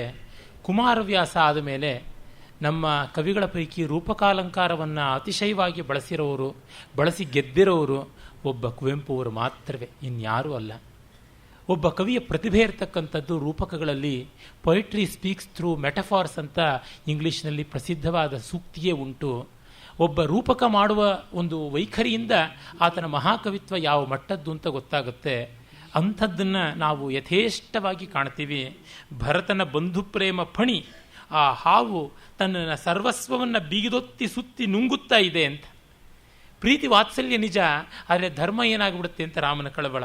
ಹಾಗಾಗಿ ತಂದೆಯ ಮಾತಿಗಂತೆ ನಾನು ಬಂದದ್ದು, ತಂದೆ ಸತ್ತ, ಆದರೆ ಅವನ ಮಾತು ಸತ್ತು ಹೋಯ್ತೆ. ಅದಕ್ಕಿಂತ ಮಿಗಿಲು, ತಂದೆಗಿಂತ ಮಿಗಿಲು ಧರ್ಮ ಚಿರಂಜೀವಿ, ತಂದೆ ಅಲ್ಪಾಯು. ಮತ್ತು ವಿಧಿಯ ನಿಯತಿಯ ಪವಿ ಅಂದರೆ ವಜ್ರಾಯುಧದ ಘಾತಕ್ಕೆ ಸಿಲುಕಿ ತಂದೆ ಕಾಡನ್ನು ಸೇರಿದ, ಸುಡುಗಾಡನ್ನು ಸೇರಿದ, ನಾನು ಕಾಡನ್ನು ಸೇರಿದೆ. ತಾಯಿ ಇಷ್ಟು ದೊಡ್ಡ ಅಪಖ್ಯಾತಿಗೆ ತುತ್ತಾಗಬೇಕಾಯಿತು. ಇದೆಲ್ಲ ವ್ಯಕ್ತಿಗಳು ತಾವು ತೀರ್ಮಾನ ಮಾಡಿಕೊಂಡು ಮಾಡಿದ್ದಲ್ಲ, ಆಗಿ ಹೋಯ್ದದ್ದು. ಯಾರು ತಮ್ಮ ಕೈ ಮೀರಿ ನಡ್ಕೊಂಡದ್ದಾಯಿತು. ಕುಬ್ಜೆ ಮಂಥರೆ ಬರಿಯ ನೆಪ ಮಾತ್ರ. ಇಂಥ ಸುಂದರ ವ್ಯಕ್ತಿತ್ವದ ಮಾತೆ ಹೊರಗೂ ಸುಂದರ ಒಳಗೂ ಸುಂದರ ಕೈಕೇಯಿ. ಇವಳ ಅಂತರಂಗದಿಂದ ಈ ಕುಟಿಲ ಕ್ರೌರ್ಯ ಕುರೂಪ ನಿಶ್ಚಯ ಬಂತು ಅಂದರೆ ಅದು ಒಳಗಿಂದ ಬಂದದ್ದಲ್ಲ, ಅದು ಯಾವುದೋ ಆಗಂತುಕ ಕಾರಣವಾದದ್ದೇ ಹೊರತು ಮತ್ತಿನ್ಯಾವುದೂ ಅಲ್ಲ. ಮತ್ತು ಧರ್ಮದೇವತೆಯ ಕ್ರೌರ್ಯಕ್ಕೆ ಕರುಣೆಯಲ್ಲದೆ ಬೇರೆ ಗುರಿ ಇಲ್ಲ ಅಂತಾರೆ ಇವರು. ಕೃಪಾಣ, ಕೃಪಾ ಕ್ರೌರ್ಯ ಈ ರೀತಿಯ ರೂಪಕಗಳನ್ನು ಮಾಡ್ತಾರೆ. ಇದೇ ರಾಮಾಯಣ ದರ್ಶನದಲ್ಲಿ ಬರ್ತದೆ. ಕೃಪೆಯ ಕೃಪಾಣ, ಕೃಪೆಯ ಖಡ್ಗ ಅಂತ, ಕೃಪೆಯ ಕ್ರೌರ್ಯ ಅಂತ. ಕಾರುಣ್ಯಕ್ಕೆ ಒಂದು ಕ್ರೌರ್ಯದ ಮುಖ ಇರುತ್ತದೆ. ಅದು ಅಧ್ಯಾಪಕ ವಿದ್ಯಾರ್ಥಿಗೆ ಒಳ್ಳೆಯದಾಗಲಿ ಅಂತ ಕಲಿಸುವಂತೆ, ತಾಯಿ ಮಗುವಿಗೆ ಒಳಿತಾಗಲಿ ಅಂತ ಕಹಿ ಔಷಧವನ್ನು, ರುಚಿಯಾದ ಅನ್ನವನ್ನು ಬೇಡ ಬೇಡ ಅಂದರೂ ಆಟಕ್ಕೆ ಓಡಿ ಹೋಗುವ ಮಗುವಿಗೆ ಹಿಡಿದು ತಿನ್ನಿಸುವಂತೆ ತಾನೆ, ಆ ರೀತಿ ಇರುವಂಥದ್ದು.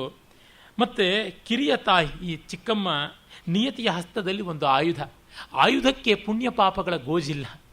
ಆಯುಧವನ್ನು ಹಿಡಿದ ಕೈಗಷ್ಟೇ ಹೊರತು ಅದಕ್ಕೆ ಅಲ್ಲ. ಹಾಗಾಗಿ ತಾನು ತನಗೀಗ ಕೀರ್ತಿಯನ್ನು ಜನಪ್ರೀತಿಯನ್ನು ಈ ತಾಯಿ ಕೊಟ್ಟಿರೋದು. ಇದುವರೆಗೆ ತನಗಿಂತ ಕೀರ್ತಿ ಇಂಥ ಜನಪ್ರೀತಿ ಬಂದಿಲ್ಲ. ಕಾಡಿನವರೆಗೂ 100 ಮೈಲಿ ದೂರ ಇರುವ ಕಾಡಿಗೆ ಕೋಟ್ಯಂತರ ಜನ ಬೆಂಬತ್ತಿ ಬಂದಿದ್ದಾರೆ ರಾಮನನ್ನು ಹುಡುಕಿಕೊಂಡು ಅಂತಂದರೆ ಯಾವ ರೀತಿ ಆಯಿತು? ಆ ರಾಜ್ಯ ತ್ಯಾಗದಿಂದ ಅದಕ್ಕೆ ಅವಕಾಶ ಬಂದಿದ್ದು ಈ ತಾಯಿಯಿಂದ. ಹಾಗಾಗಿ ಕಡೆಗೆ ಸತ್ಯ ಜಯಿಸುತ್ತದೆ. ನಾನು ಬಿಡುವುದಿಲ್ಲ. ಈ ಒಂದು ದೇವತಾ ಕಾರ್ಯ ಯಾವುದೋ ನಡೆಯಲಿದೆ, ಅದಕ್ಕೆ ನಾನು ವಿರೋಧಿ ಆಗಲಾರೆ. ಕಾಡಿನಲ್ಲಿ ಇರುವುದೇ ಸರಿ. ರಾಮನ ನಿಶ್ಚಯ ಮೇರುರಿವ ಅಚಲಃ ಮೇರುರಿವ ಧೀರಃ ರಾಮ ಅಂತ ವಾಲ್ಮೀಕಿ ರಾಮಾಯಣದಲ್ಲಿ ಬರುತ್ತಲ್ಲ, ಹಾಗೆ ಅಂತ ಹೇಳ್ತಾನೆ ಕವಿಯ ವಾಕು. ಅಂಥದ್ದು ರಾಮನ ಮಾತು ಹೇಗೆ ಅಂತಂದರೆ, ದೊಡ್ಡ ನಿಶ್ಚಲ ನೀರವ ಸಂದರ್ಭದಲ್ಲಿ ದೊಡ್ಡ ಗಂಟೆಯನ್ನು ಹೊಡೆದರೆ ಆ ಗಂಟೆಯ ಅನುರಣನದಿಂದ ಎಲ್ಲ ಸ್ತಬ್ಧವಾಗಿ ಹೋಗುವಂತೆ ಅಂತನ್ನುವ ಅದ್ಭುತವಾದ ಚಿತ್ರವನ್ನು ಮುಂದೆ ಕೊಟ್ಟು ಆ ಪಾದುಕಾ ಪಟ್ಟಾಭಿಷೇಕವನ್ನು ಮಾಡಿಸ್ತಾರೆ. ನಾಳೆಗೆ ಅದನ್ನು ಮೀಸಲಿಡೋಣ. ಈಗ ಮಂಗಳ.